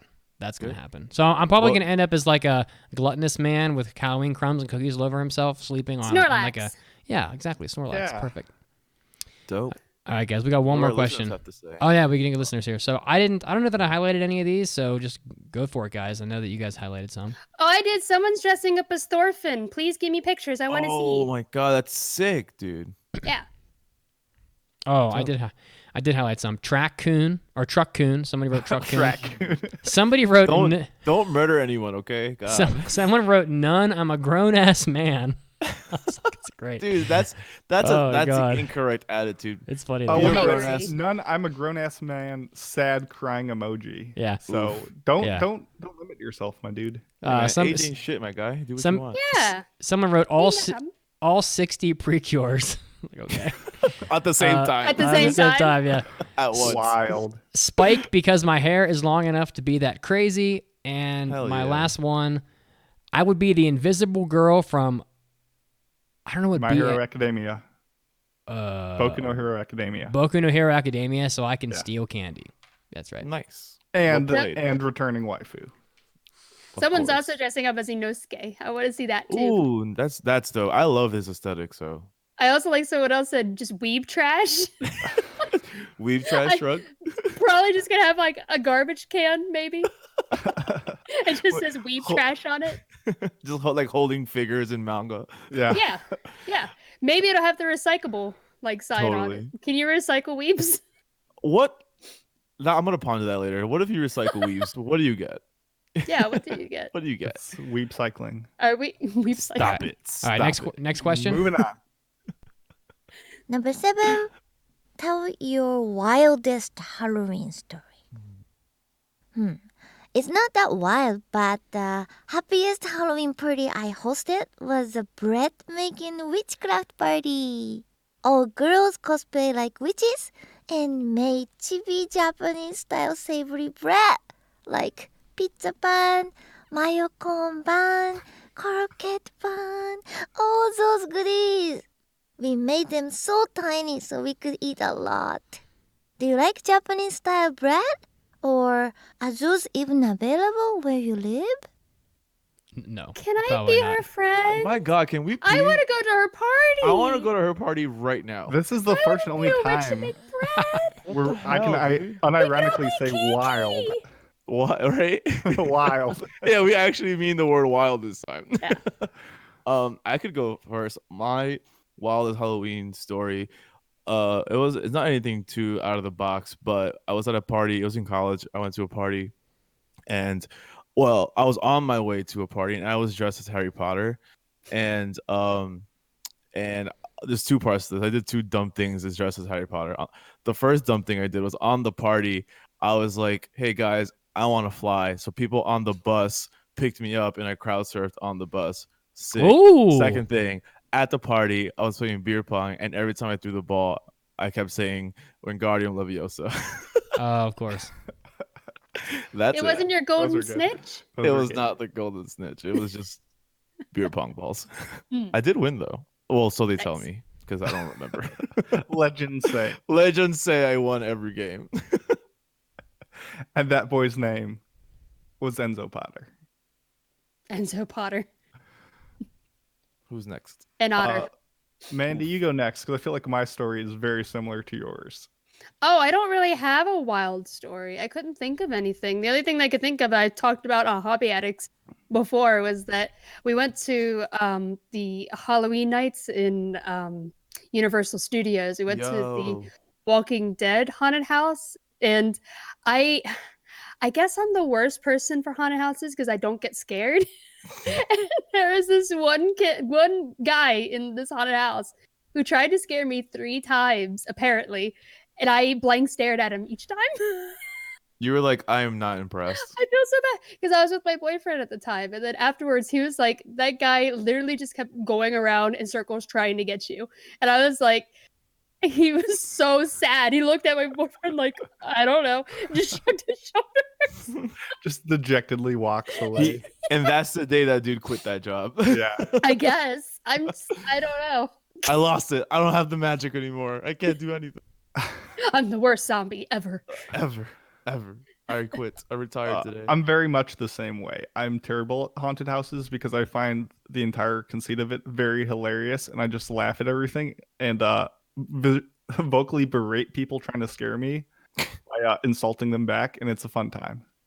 But yeah, don't go to haunted houses with me. Well, yeah, there's like one time like a lady like reached her hand through a wall like at me trying to like grab me, and I just said like, "You're too big. You won't fit through the hole. You can't do it." You can't do Just it. kept walking. Wow. Damn, he's hitting them with hot takes. Mace's defense mechanism is 0 to 100 real quick.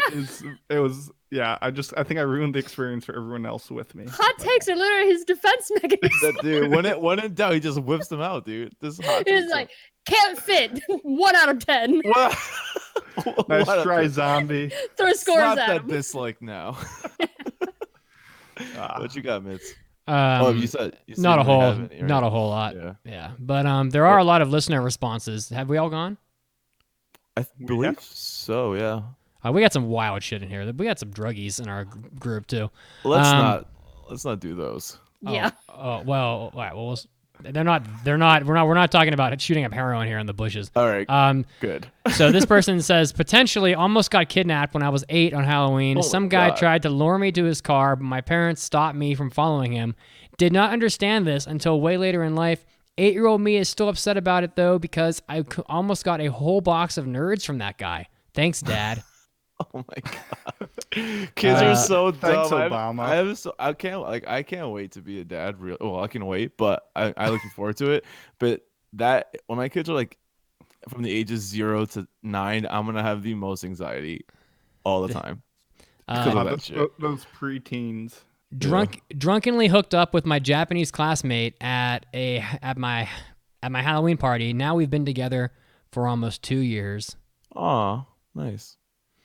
I hope you guys last forever. Baltimore City, down in the bar area with some friends. We were just hanging out when a 40-person brawl broke out. Police were everywhere. Men and women were throwing fists. My friends and I ran through the crowd like it was a minefield to get to our parking garage. This one's pretty long. That's wild. This one's long. In college, I worked at a museum that was haunted. Lights flickering, elevator going up and down by itself, etc. The museum is a converted church attached to it, the Anthropology and Museum Studies building, and is the furthest building on the academic side of campus. There were always 2 or 3 of us working at a time for 1-hour shifts. That night, there were only 2 of us working, myself and a girl. As we start to close up the museum, lowering the lights, setting the thermostat, making sure nobody was hiding in the building, I hear someone fall down the steps. I rush over to find the girl that I was working with was at the bottom of the stairs. She was in some pain, but more frightened than hurt, as she claims that a ghost that haunts the museum pushed her down the last few steps of the stairs. After that shift, she refused to go into the museum unless somebody else was with her. Yo, girl. That's how I blow off falling down the stairs. Yeah, exactly. It's like instead of putting my pride aside and saying I just tripped my own self like a dumbass, I'd be like, no, obviously it's a fucking spiritual force that got me, and now I'm traumatized. Okay. Yeah. I got a few more of these. And I can't come to work next week. I can't work, but still pay me. Yeah. Yeah. I live on a block where trick-or-treaters normally don't show up, so I typically eat all of the candy. One year I had to turn some kids away due to the fact that I ate all of the candy. My bad. It'd be like that sometimes. Yeah. One Halloween, I gave out candy like a decent 21-year-old adult who would, and my friend came to me after it was all over with a funny proposition. Oh, yeah, this is the drug one. Very funny. Yeah. Well. Ooh, so close. Yeah. Well, it's really not that bad, but whatever. I once worked in a haunted house in Germany. I was dressed up as Death, doing creepy, scary, aka silently appearing between people walking through the haunted farm section. I accidentally scared a kid around 13 years old so bad that he crapped his pants, and we had to close the haunted house for an hour to get the smell out. I felt bad for the kid. It was pretty memorable. I expect you to be beaming with pride after that. Here's a guy who got arrested with pot brownies. Probably lived in Colorado. And then another one where a guy scares the shit out of some kids. If you want to hear the druggy one, you can hit me up on Discord. I'll send it to you.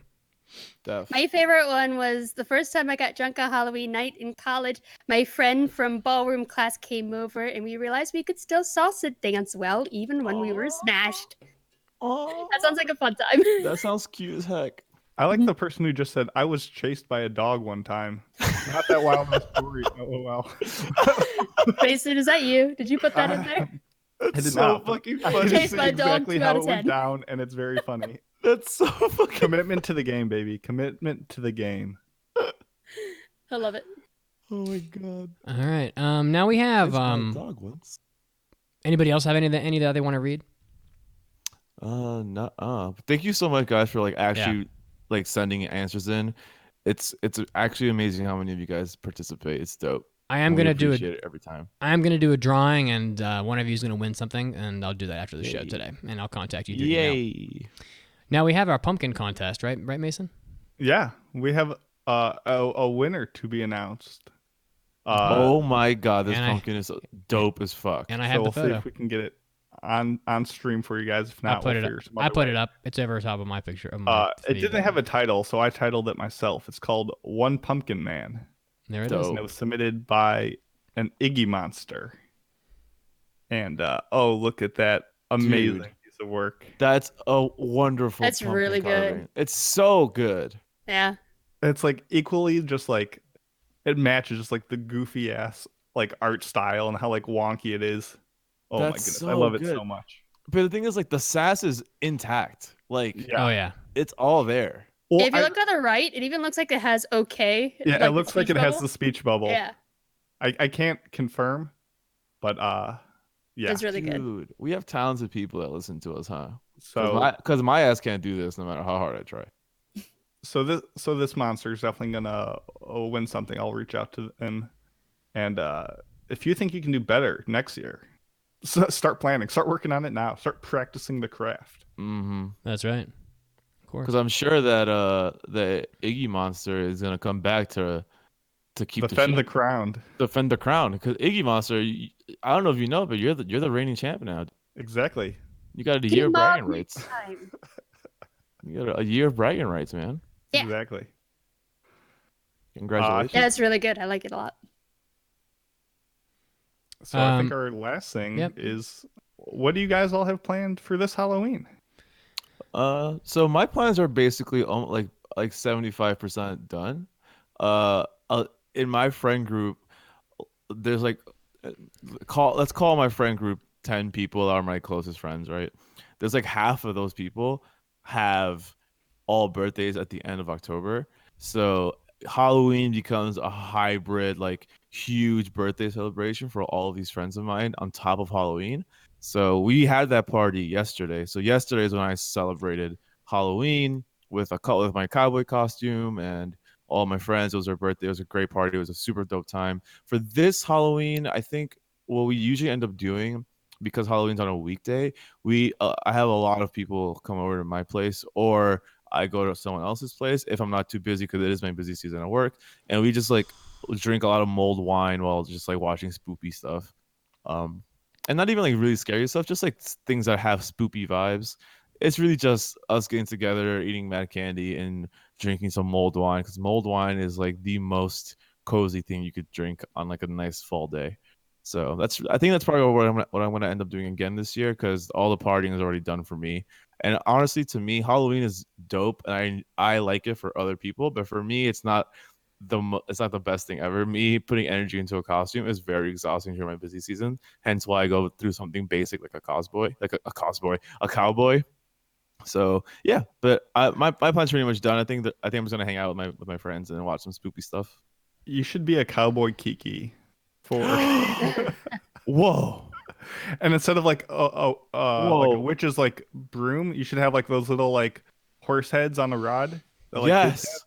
Yes, and a red cowboy hat. Yeah. Wow. A very small one. My dude, you just changed the game. Holy shit. All right. I'll let you know how that goes. Consider it. The lovely the lovely GF and I finished our kotatsu table. So probably, and it's been snowing all day here, and it's gonna continue snowing. So probably gonna have a movie night under the kotatsu. You know, cuddle up, Yay. be romantic, whatever. Eat Chinese. I want to eat as much bad food as I can for me. So I'm gonna eat like a ton of Chinese food, a damn huge pile of those slice and bake Halloween cookies with like the pumpkin shapes in the middle.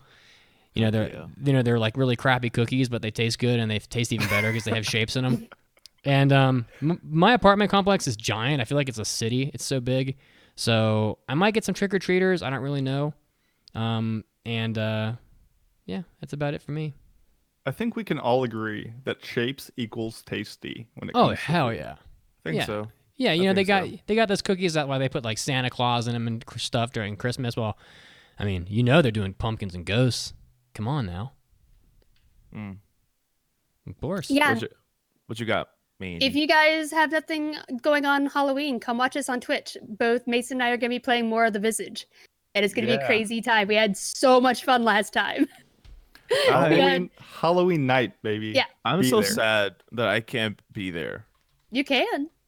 No, I'm busy, but I'm so sad I can't be there because I watched some of the first part and it literally was chaos, which is good. Just be on next time so we can play more of Trine. Yes, I'm trying to do that because I want to play more games with my friends.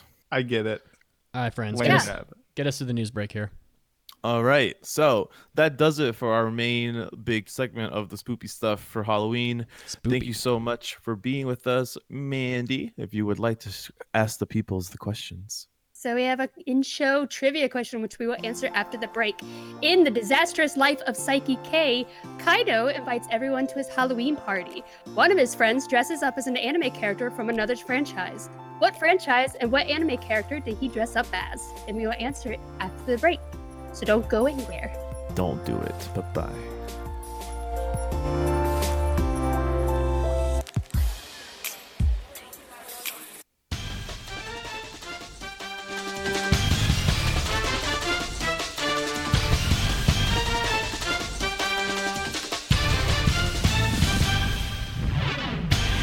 Hey all you anime addicts, Satan here in the flesh, bringing you some of your anime news, and we're going to start off with a little crazy thing called zombie survival manga Gakko Gurashi. There's definitely a bunch of zombies down here in anime hell.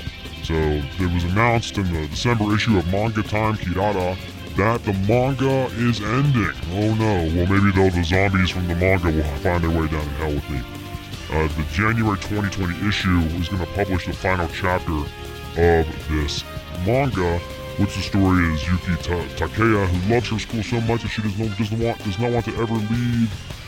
And of course, if you've seen this anime, which came out already several years ago, you'll know that everybody in the school is pretty much dead already, and that's not much of a spoiler because it's in the first episode.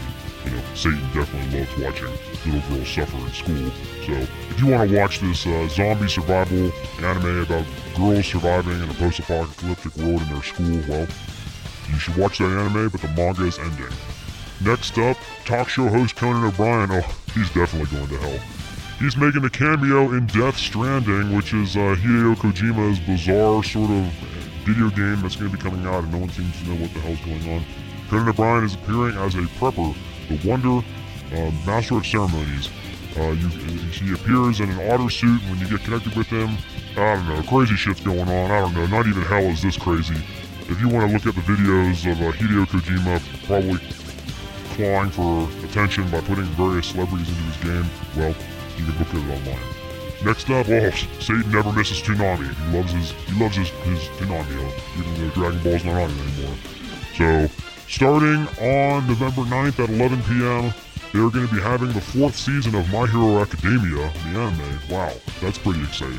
Along with a pretty good lineup, including One Punch Man, Dr. Stone, Fire Force, Food Wars, Demon Slayer, ooh, I love me some demons, Black Clover, JoJo's Bizarre Adventure, Naruto Shippuden, and more. So, if you're a big fan of My Hero Academia, Toonami continues to knock our socks off, and in my case, expose my hairy feet. So, watch Toonami with Satan. You won't miss it.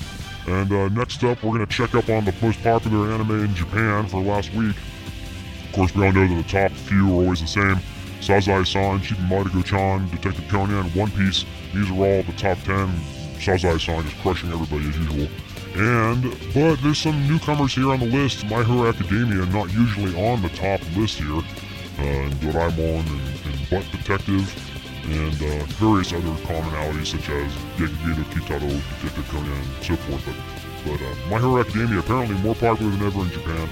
Well, I hope you enjoyed your visit from Satan yet again. I'm going to go back to hell now and watch some Moe girls do some hard labor.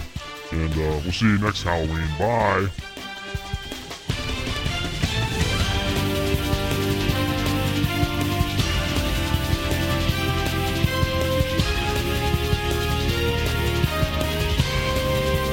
My friends are annoyed because they think I have forgotten their actual names. I just call them my senpais and kohais now. I threw a tennis ball at my cat. I was so caught up in the moment and thought maybe I could capture her, and then we could go on adventures together. I purchased a motorcycle just so I could pretend I was Onizuka. I answered the phone with Moshi Moshi. My poor cat. I may actually have a problem. It's time. It's time. It's time.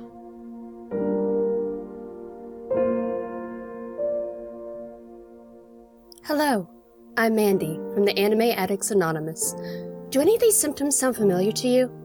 Do you have 8,572 waifus? Do you struggle with having the theme song to Attack on Titan stuck in your head, even though Jaeger is the only word you know? Then you may be experiencing anime addiction. If you are experiencing anime addiction, then you should visit our website, aaapodcast.com. At Anime Addicts Anonymous, we have dedicated ourselves to making your anime addiction worse. Worse! Yes, worse.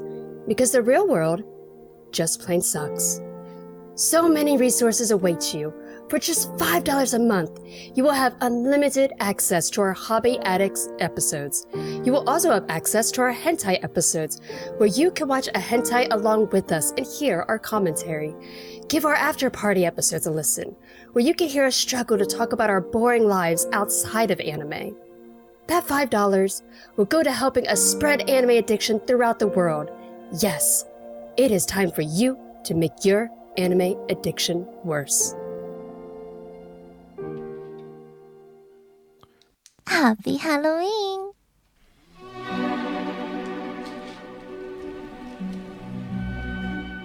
Now presenting Burning Questions with the Anime Addicts Anonymous podcast. Would you rather Yeah, I like these. I like these. have taste buds in your butthole? What the fuck? Or poop out of your mouth but not taste it? Taste buds in my butthole.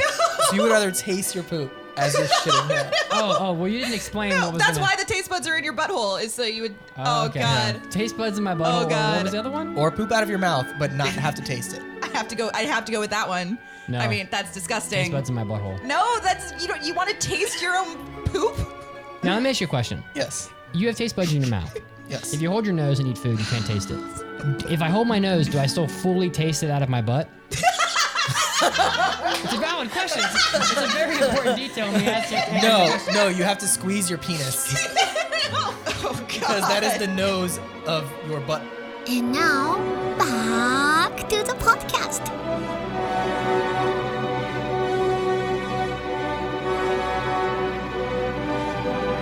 Alrighty then. Welcome back to the Anime Addicts Anonymous podcast, where we are so dedicated to making your anime addiction worse. Fuck that yeah. drop is iconic as hell, and I love it.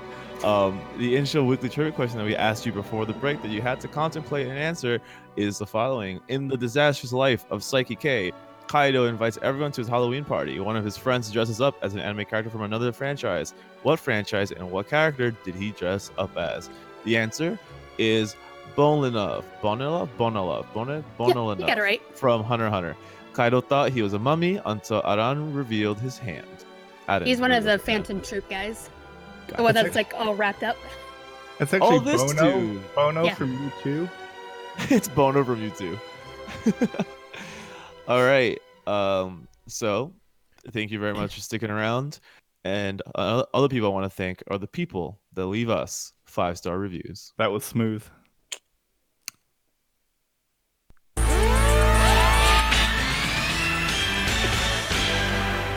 It's time for iTunes review.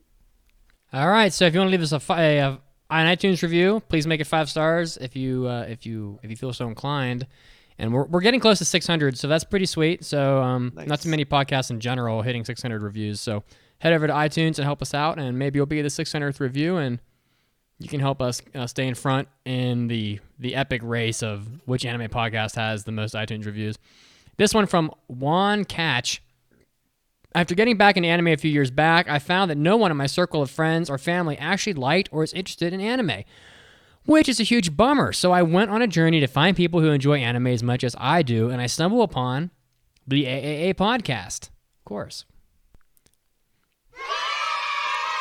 I've been listening to the podcast for a few months now, and I would like to say that this is the most well thought out, structured, planned, knowledgeable anime podcast I have listened to by far.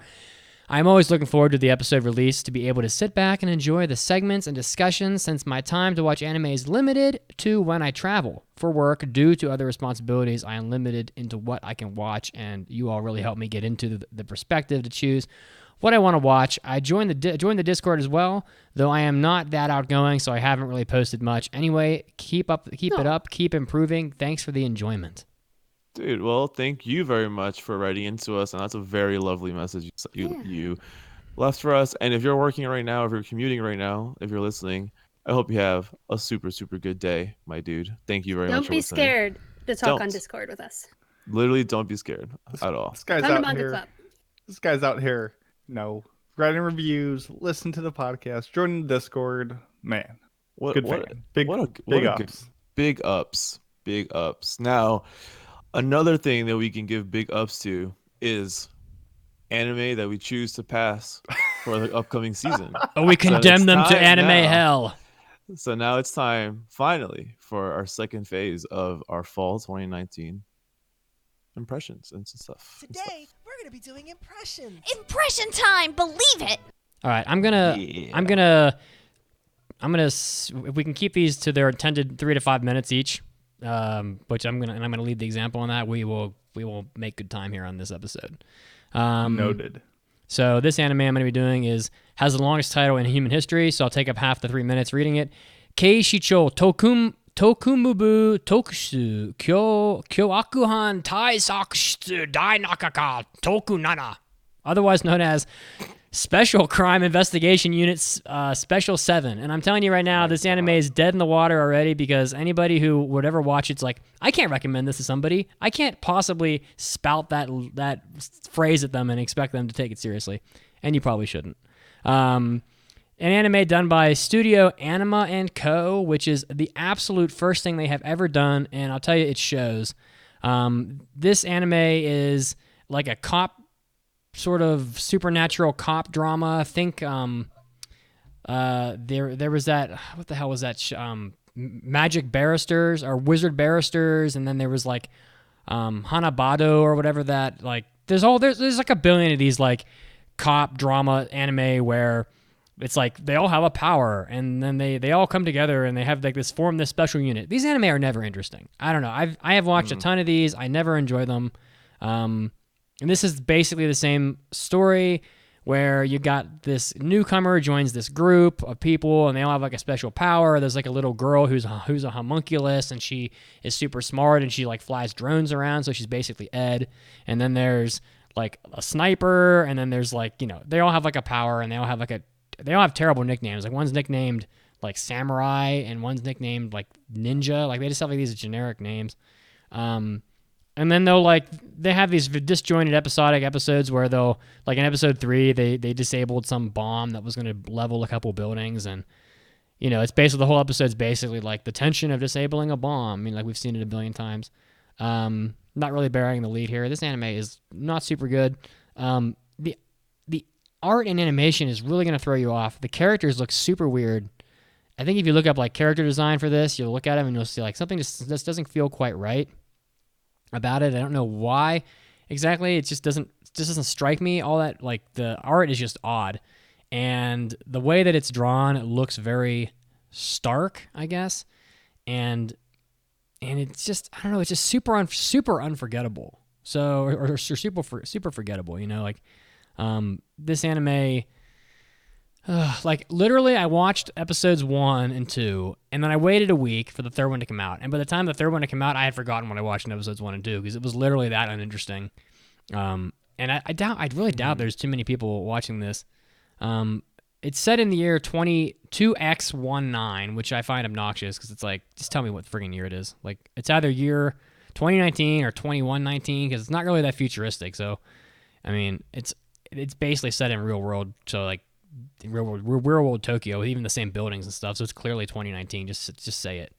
And the group is called the Nine because they cause chaos in their quest to obtain this dragon power. There's like this supernatural theme to it where like, oh, in the past dragons ruled the world, and so we're trying to harness the power of dragons. And it's just like it's like an undertone that honestly hasn't mattered even a little bit through the first 3 episodes, and I don't know, super negative on it, but it's just not good. Like, it's not really like the worst thing in the world, but it's also a show that you won't remember for 3 days after the season ends.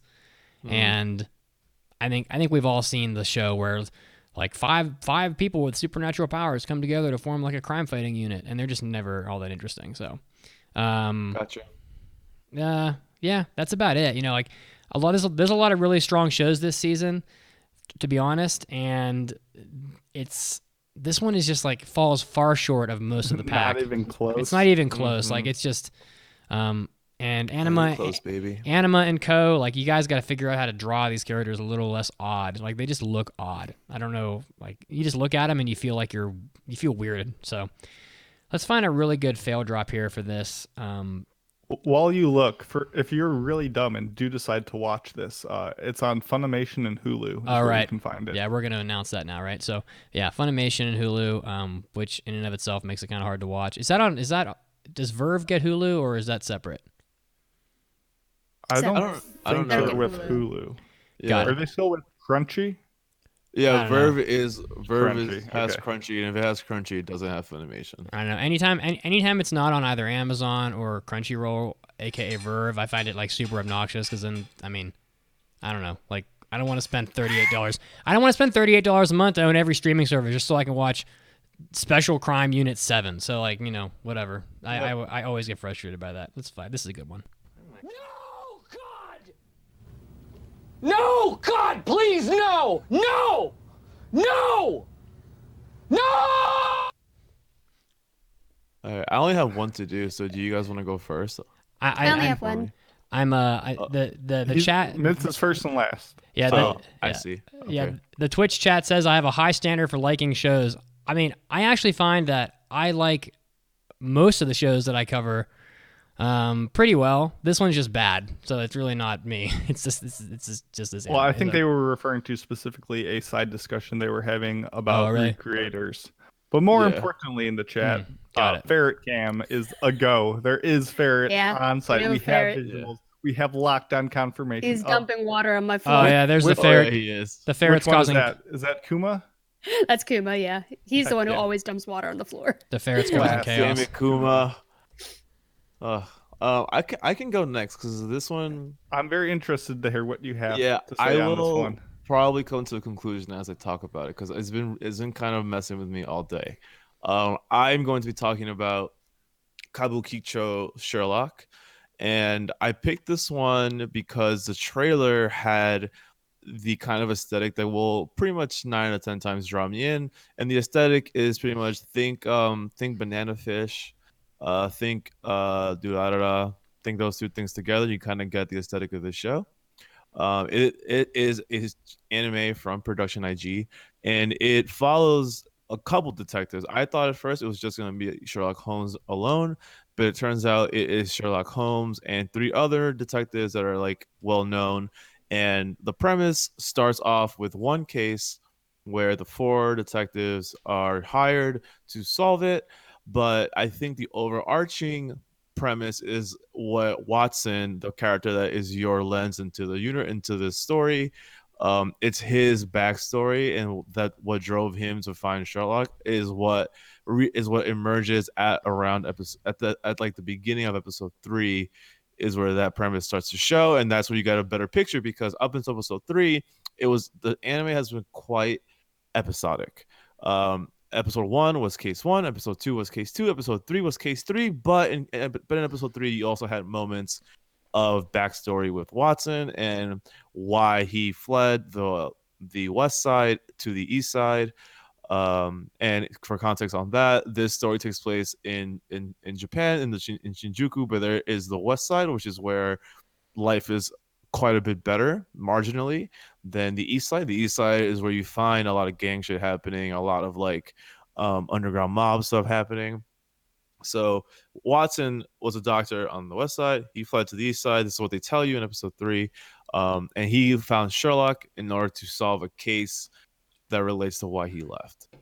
So the reason I'm a little torn on whether to pass or not pass this show is because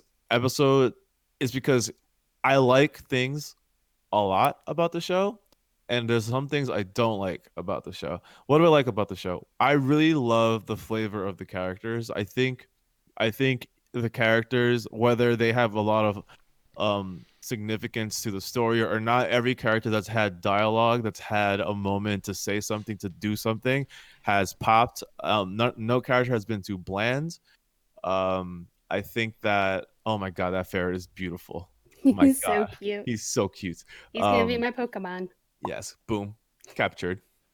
But so these characters all have nice flavor. The blandest one of them all is when Sherlock is being Sherlock, except for when he does his Rakugo shit. So if you liked Rakugo the anime, you might like a flavor of this show, because Sherlock does this thing where he like goes through clues and mysteries by doing his mystery solving Rakugo. Well, he performs Rakugo to go through what he has in his brain and come to a conclusion on something. It's actually really, I thought it was really corny kind of at first, but as he kept doing it, I was like, this is actually very entertaining. But therein lies what I'm kind of finding, what I'm not liking is that I don't know what genre this show is sticking to. It started out with a very good blend of comedy and noir, with more noir than comedy. Sometimes I found myself thinking it's more comedy than noir, and that imbalance, it resets my expectations without me wanting to, over and over again, and it leads me to be like, okay, so where are you taking me?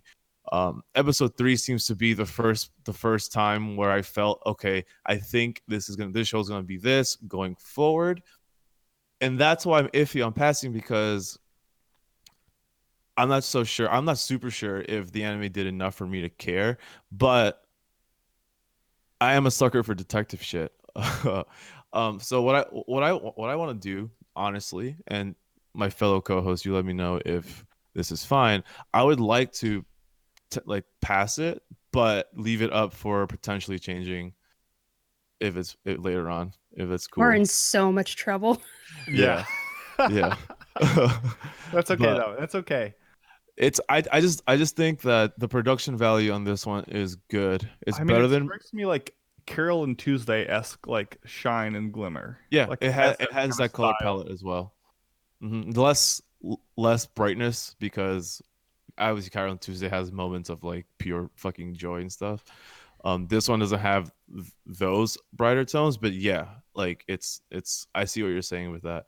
So like I want to pass this show on potential, because it didn't let that down necessarily. I just don't think it hit its high peak yet, which is fine. So I will pass it. I will pass it. Hopefully the for now clause doesn't kick in, but for now I'm passing Sherlock. Let's see here. Pretty good. Oh boy. Pretty good. That's fine. I think we'll just have a little talk at the end and see. I mean, hopefully we have an abundance of good shows to wade through.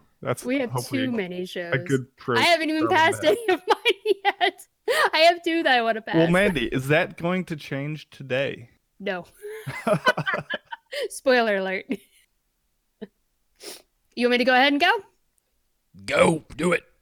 So my show that I'm doing an impression on today is Africa No Salary Man. This was the comedy anime that was based on a web manga, and it's being adapted by Hatsipeng Studios. It's about a bunch of anthropomorphic animals that are from like safari kind of animals, and they are working in an office building. And when I went into the when I first saw it on the list and I put it down on shows that I was going to check out, I thought that it was going to be a short. I was expecting to be a short. I was expecting it to be sort of like Honda-kun type of working comedy anime with just some quirky designs for the characters. What I got in the first 3 episodes, I know comedy is subjective. I did not find this funny at all. So the characters have like a CG 3D. it's all done in 3D. At least I think it is.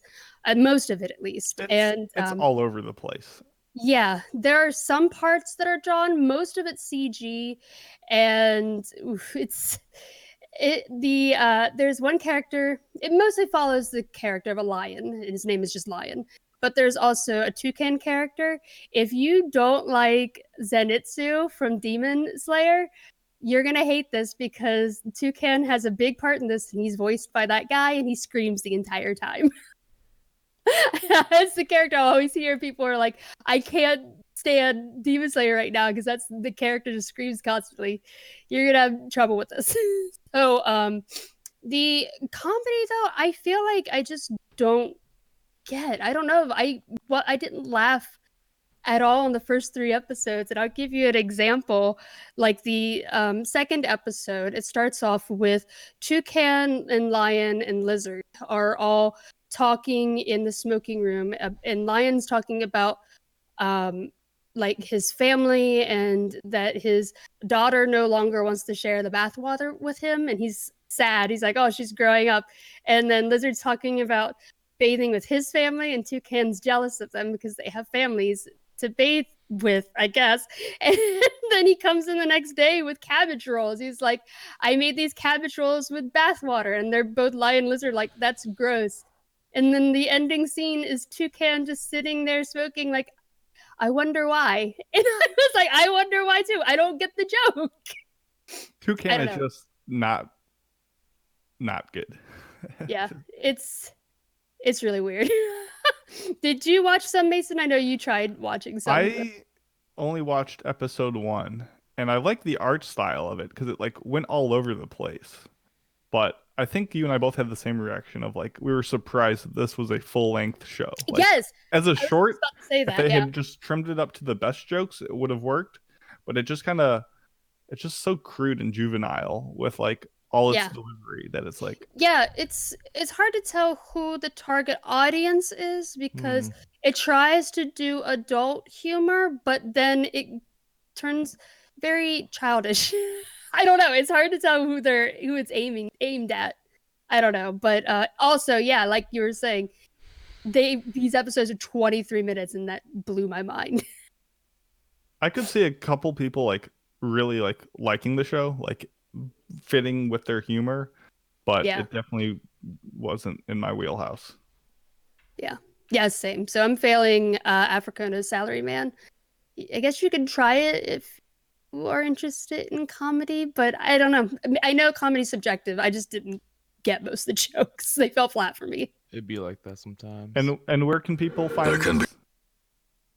Where can we find this? This is on Funimation. Sorry, interrupted. There can be no hope in this hell. No hope at all. No hope at all. Well, I like to add for Sherlock, and I had to text Mandy to help me with this too. It's streaming on Funimation also. I had no idea how the fuck to find this show. I was like, where is this show? They renamed it entirely to Case File number 221 space Kabukicho. Kabukicho. There's no the word Sherlock is not in the title whatsoever in the English version. Yeah, don't get it mixed up with the Fate case files. Yeah, exactly. So this one is Case File N $221. Yeah, real weird. It's real weird. So I literally spent 20 minutes before I texted You Mandy. think Sherlock being, a Western character would have been... I don't understand why I changed it. But no translation necessary. But maybe copyright? I don't know. But that's I don't think so. You hold the Alt button and it's 0176, I think. That's how you get the degree sign if you're really looking for it.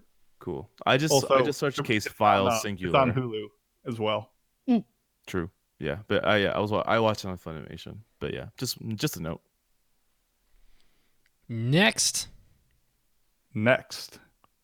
is on the chopping block. One that I was kind of in the same vein as Enzo. This is No Guns Life. This you can also find on Funimation and Hulu. It's done by Madhouse. It's based on the seinen manga. It's this action mystery, hard-boiled story of Juzo, this soldier with a gun for her head, and kind of this futuristic society where you have all these people with mechanical body modifications from a post-war era, and there's this whole crime and black market world underbelly of society that he's involved with solving cases for. And I mean, it just looks ridiculous. Like, you see a guy with a massive gun for a head, and you're like, what is going on here? What am I gonna get?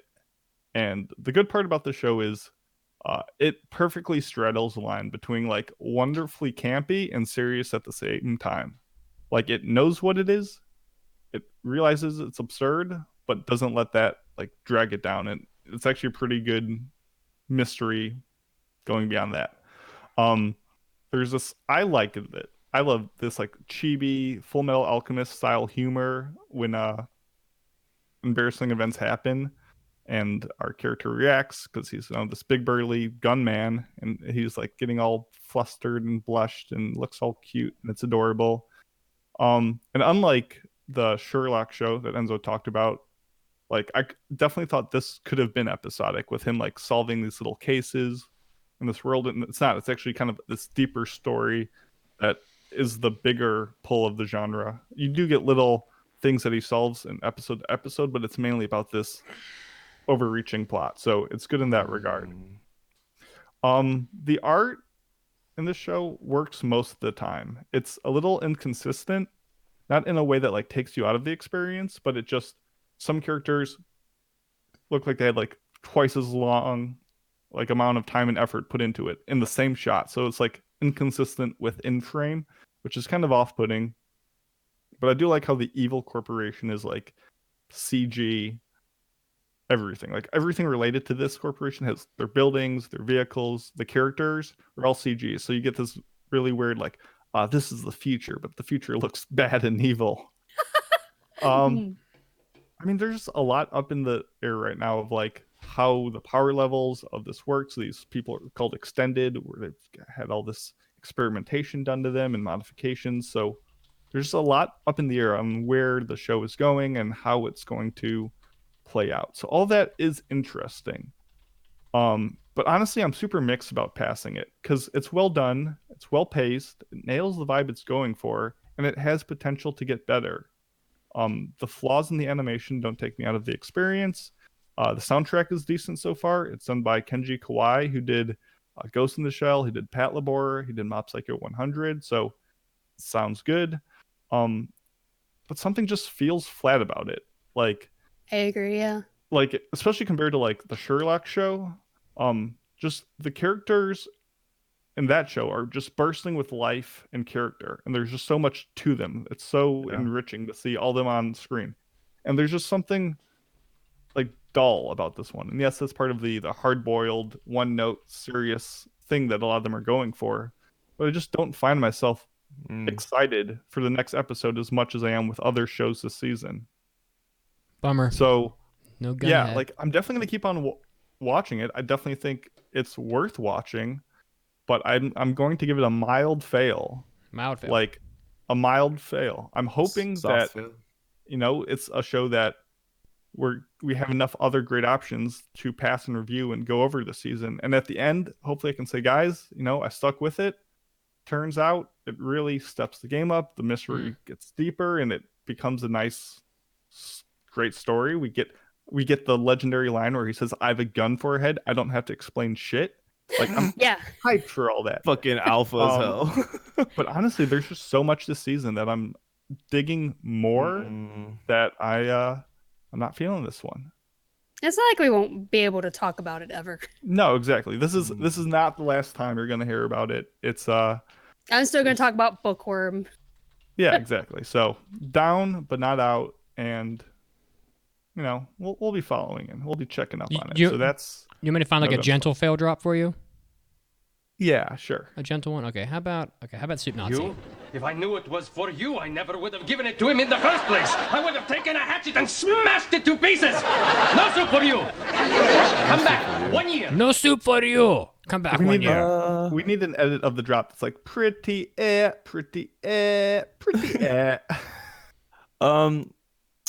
Mason, hearing your thing made me want to reconsider Sherlock, because you're right. Like, I could fail it and I could just keep watching it because I forget I could do that. I mean, I forget that I could fail. You mean you guys don't watch everything every season like somebody else? I watched everything that we're talking about today, except for the crazy long title, because I knew that one was not going to be good. Because here's the thing.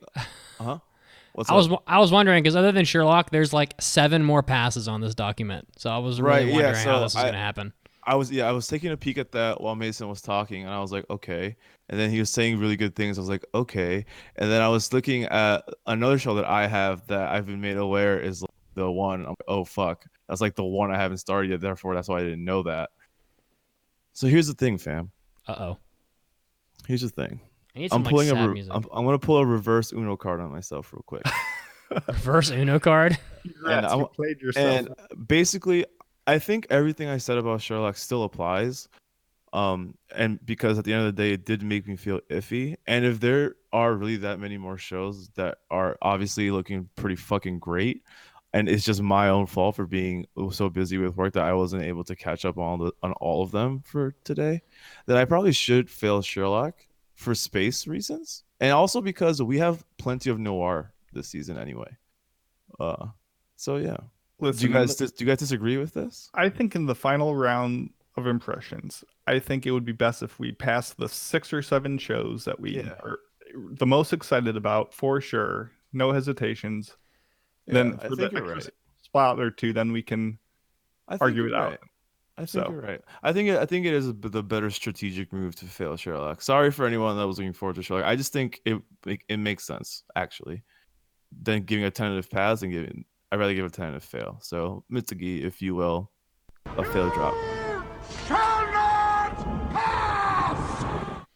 There are probably like 14 shows this season that we want to pass, so it's wild, low key. Yeah. It really is. I've been keeping up on some, and I've liked like more than less of them. All right. So the last show here is Fate Grand Order Zettai Maju Sensen Babylonia, aka Absolute Demonic Front Babylonia. Fate shows are always difficult to do any kind of review or impression on because, well, they tend to require like a massive amount of exposition, and then the fan base gets mad at you when you don't like get everything perfect. I haven't watched any of these TV specials. There's like 6 of them, but I don't think you need to watch them. So this is not as complicated as I think they would want you to believe with their double-length exposition episode 0, which is what Fate just does. Because it starts off with like this very sciencey story, and I am going to mess some of this stuff up, so I do apologize in advance. But it starts off with this very sciencey story where this guy named Roman shows up, and there's this organization called Chaldea. I'm not sure the exact proper pronunciation of that. And he's a doctor who's working with this girl named Mash, whom they very briefly show this in the episode 0, but she basically is like an artificial human who gets created to have a servant inside of her. And by a servant, I mean, like, if you've seen the other Fate shows, I'm talking about like Archer, Lancer, all the others. But it doesn't really work out. The servant doesn't really want to play ball. So, and this is like very brief. It's like the very first like 3 minutes of the episode. But they end up keeping Mash around anyway because they think that they can use her as a catalyst to summon other servants. So, she only has like a 2-year lifespan. I think it was 2 or 3 years. It's not long. Her lifespan's short, and the doctor, Roman, is very concerned about it. Speeding things up, basically they find that there's like a disturbance in human history that is going to lead to humankind being erased from the world if they don't go back in the past and fix like whatever is going to cause humanity to be erased in the future. So Mash and Ritsuka, who is another member of Chaldea, go back into the past to 2600 BC to the city of Uruk, which is the beginning of the epic of Gilgamesh, which is commonly known as the oldest piece of human literature. And they arrive pretty far from Uruk because there's like a force field around the city, and they end up like fighting a bunch of beasts, and Kidu shows up, and Kidu being Gilgamesh's best friend who he meets during the Epic of Gilgamesh. However, it is pretty quickly found, and if you've read the Epic of Gilgamesh, you know that Enkidu dies in the Epic of Gilgamesh, and that's kind of the whole point of the story, because it's about Gilgamesh going on a quest to find eternal life as he realizes that he is not 100% God, and that he too will die a lot like Enkidu did. So it's so like Enkidu, who can't possibly be alive. I guess these people didn't read the book. They probably should have, maybe, I don't know, because that's where they're going. They which is kind of a strange plot hole I just kind of stumbled upon just in this moment. Enkidu, yeah, like duh, he's dead. Like, you should know that. So Enkidu is leading them to Uruk, but then Merlin shows up with some other people, and they basically say, look, Enkidu's dead. Like, this guy's an imposter. So like a small battle unfolds, and they are leading. And so they take over leading Anna and Mash and Ritska to the city of Uruk, which has a huge wall put around it called the Absolute Demonic Front, Babylonia. And it's there because there is something called the Three Goddess Alliance that is seeking to destroy humanity. And they're doing it primarily with like scores and scores of demons and monsters.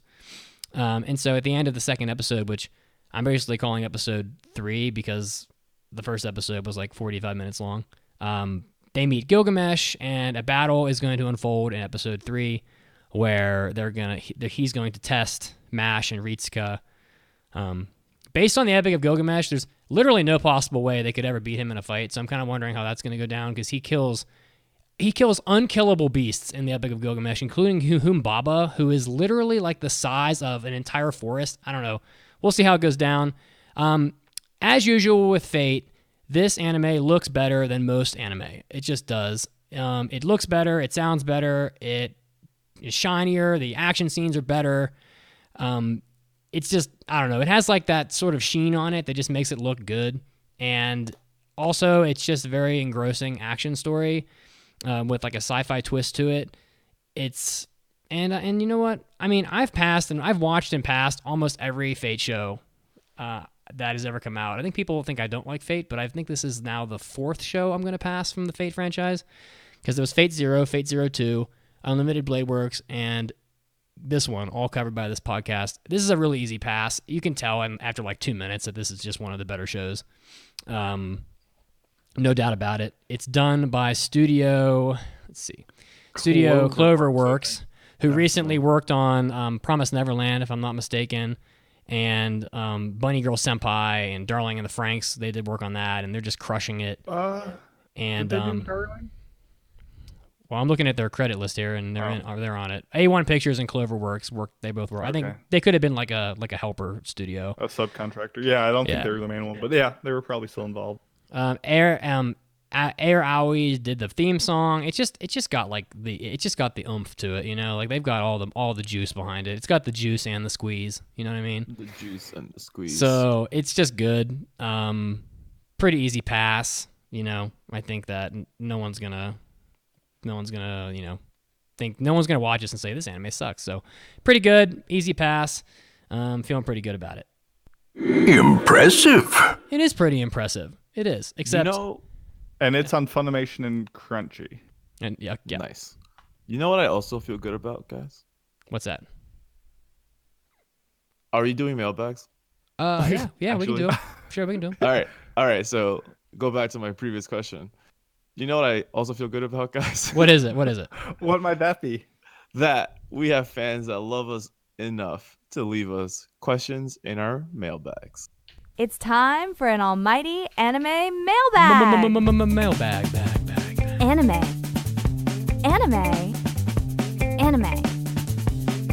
Mailbag. All right, mailbags. If you want to leave us a mailbag, you can go to our website, aapodcast.com, hit the mailbag button, and leave us a question or comment or whatever the heck to have us read and answer for you on air. The first one comes in from Craftimus. And Craftimus writes, oh, sorry, my screen bugged out and I'm in the wrong place. Okay. Craftimus writes, episode 19 of Demon Slayer aired today, and it was lit. What was the last episode of anime that you watched that got you seriously pumped? Shit. Because I know Hunter x Hunter is an older show by now, but I just recently watched it, and that scene of Gon punching Hisoka in the face was my favorite part. I got so excited. I was sitting here like, oh shit, the entire time. Hunter x Hunter is loaded with these types of moments. Yeah. Mine was in Promised Neverland, and this is like I'm gonna use this as like the reverse of Pumped. It was just pure like gut devastation. Was when they realized that it's not so simple getting over the wall, if you know what I'm saying. Just to not spoil things for everyone. But it's the moment where they're like, oh shit, it ain't that simple. And you're just like, oh my god, they tried so hard and now they gotta deal with that shit. RIP. So definitely Promised Neverland.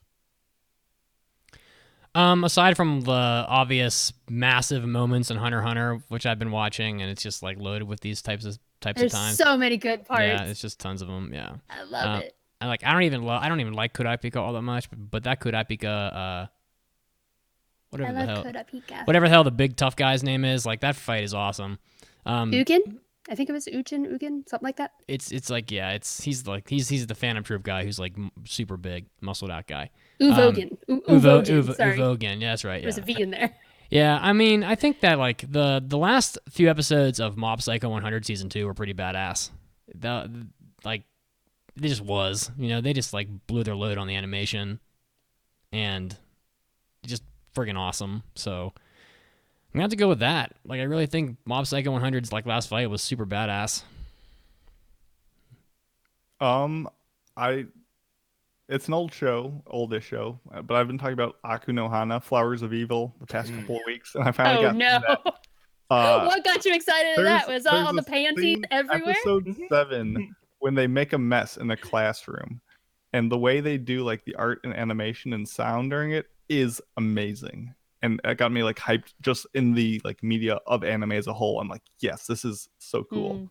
My serious, non-serious answer is how heavy are the dumbbells you lift? Because that got me a nice bulk, and that counts as a pump. So that got me seriously pumped. My God, you really said that. Okay. Really said anyway, that. All right. Next moving on to Icy Rose, who writes in, "Hello, AAA hosts. Kochikoi," I definitely said that wrong. Yep.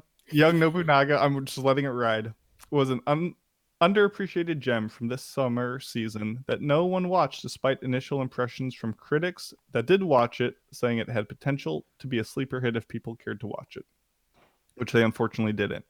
Probably largely in part because it was an anime focused on Nobunaga Oda, who has a notorious track record of bad anime because he's in literally everything. Oh yeah, like everything he's in is terrible. So the question is, what's an anime you love that is the hardest sell due to a single aspect of it being instantly off-putting to the average watcher? Good as any. Good as any. Fuck. I feel like I have a bunch of these, but for some reason I'm not. Good as any because like it's like watching the Moneyball movie with Brad Pitt, and you have to be like, I've already been through this like a ton, but like you have to be a hardcore like sports fan who's willing to pour themselves over statistics and salary and all kinds of stuff. And like the sports genre is popular in anime, but it's not popular because of sports. I mean, it's it's popular because of action, and and that's just not what Good as Any is. So when you tell people like, oh, it's baseball, but it doesn't have like cute boys pitching, and there's no like people hitting, there's just no hot-blooded moments. Like nobody wants to watch that. Also, now and here and there, I always throw that out because that anime is just rough. Like that's an anime that people, I think even now more than ever, people will watch that and they'll be like, I can't watch this. It's just too rough. There's just too much. There's just too much objectionable stuff in it. That's totally makes sense for the story, but people just aren't going to want to watch, sexual assault for the sake of creating more soldiers to fight in a war. Like it's just like people aren't going to want to watch that. So they didn't want to watch it back 10 years ago when I showed it at Anime Club, and they definitely won't want to watch it now. So, although I think that anime is good, I like it. Yeah, I think in general, when people ask me for a show because when people ask me in general for shows that I like, a lot of the stuff I like is slice of life, and that I think in itself is a hard sell to most, because you have to kind of explain that like not a lot of stuff can potentially be happening in slice of life. Like it's really a whole lot of life happening, and not a lot of like action stuff or like super, objectively eye-catching things are happening. So for me, genre-wise, I think always having to recommend a slice of life is a little difficult because you have to be like, okay, this is an anime about a group of people making a dictionary. That's it. Like, that's the Great Passage. That's it. It's like all my favorite anime. Right, exactly, man. I feel like, Mandy, you definitely understand that. Like, it's I do. How do I sell the Great Passage? Which is like in my top 5 of all time, pretty much now. And it's like, how do I sell that to someone who's looking for a very who wants something really good and had just seen Death Note for the first time, right? Like, it's a 180 that I find even more beautiful, but it's hard to sell, I think. My first one was Gonkutsuo because, man, I love the anime so much, but those bright, just obnoxious patterns are so painful to watch sometimes. I'm like, so many people are like, this looks too weird. I can't. Is that Monte Cristo? Is that Monte Cristo? Yeah. That's Monte Cristo. Okay. Thought so. Mandy sits down with her friend to watch this. They start 2 minutes in. She turns over. How do you like it so far? Her friend is just vomiting from her. Pretty much. That's exactly how that would go down. I can't wait for when we do it in Anime Club, and that's coming up. So I want to hear what everyone else thinks about just the obnoxious patterns for suits in there. Yeah, it's wild. It really is. I tried to show Gonkutsu at Anime Club in college years ago, and for that exact reason, it got voted down. And I tried real hard to get them to watch it, but they just couldn't do it. I love that anime too. Man, I feel like might be stealing this from Mason. I haven't seen the anime for Flowers of Evil yet, but I have read all of the manga though. I finished the manga, so I really need to watch the anime. But I could imagine that being a hard sell, a very hard sell, because it is like watching a train wreck in motion, man. The events are so bad. There's a lot about that show that makes it hard, makes it off-putting. Not just it's rotoscoped. It looks odd. They reuse a lot of background shots, but I like all that. I like how that was used. I like this question because it made me realize everything I love in this world Same. is hard to recommend. Ping Pong, it looks ugly. Tatami Galaxy, why are they talking so fast? Legend of the Galactic Heroes, 100 it's too boring. Mushishi, nothing happens. Planetes, Trashmen in space, what the heck? Monogatari, you're like, oh yeah, this is definitely a sophisticated look into the mind of a man and all these supernatural things he deals with, and it's very psychologically intense with all these amazing cast of characters. That lowly vampire. One second in, we get a panty shot, and you're like, well, yeah, that too. It teaches you about dental hygiene. Oh in depth. Everything I love is off-putting, but it's all. You want to let it roll? No, you want to let it roll? I'm good. I let it out. Okay. Same. Okay. I'm like, everything. I'm like, there's just some people just hanging out doing stuff in all of my slice of life shows. Nothing happens. They're just being good friends. Yeah, they're just hanging out. It's like recommending Genshiken. Literally, it's just college kids hanging out, my dude. Mm-hmm. All right. Well, if everyone has given an answer that they're satisfied, Mason, did you give an answer, Mason? You did. Yeah. Okay. We're good. He just rolled. He just rolled with his rage. Yeah. No, but for some reason I thought he was going off Mandy's point, which I think he kind of did. It's all one and the same. It's all one giant thing. But guys, that brings us to the end of this episode of the Anime Addicts Anonymous podcast, our Halloween spoopy special. Thank you very much for joining us here today in our audio version, and if you're for listening today on the audio version, and for joining us today on the Twitch live stream. Chat was super active today, and we really, really love to see that. Again, you can find us at aapodcast.com. Create an account at aapodcast.com/join and sign up at our different tiers for hentai episodes, hobby addicts, and after parties. It's a whole bunch of extra stuff every month.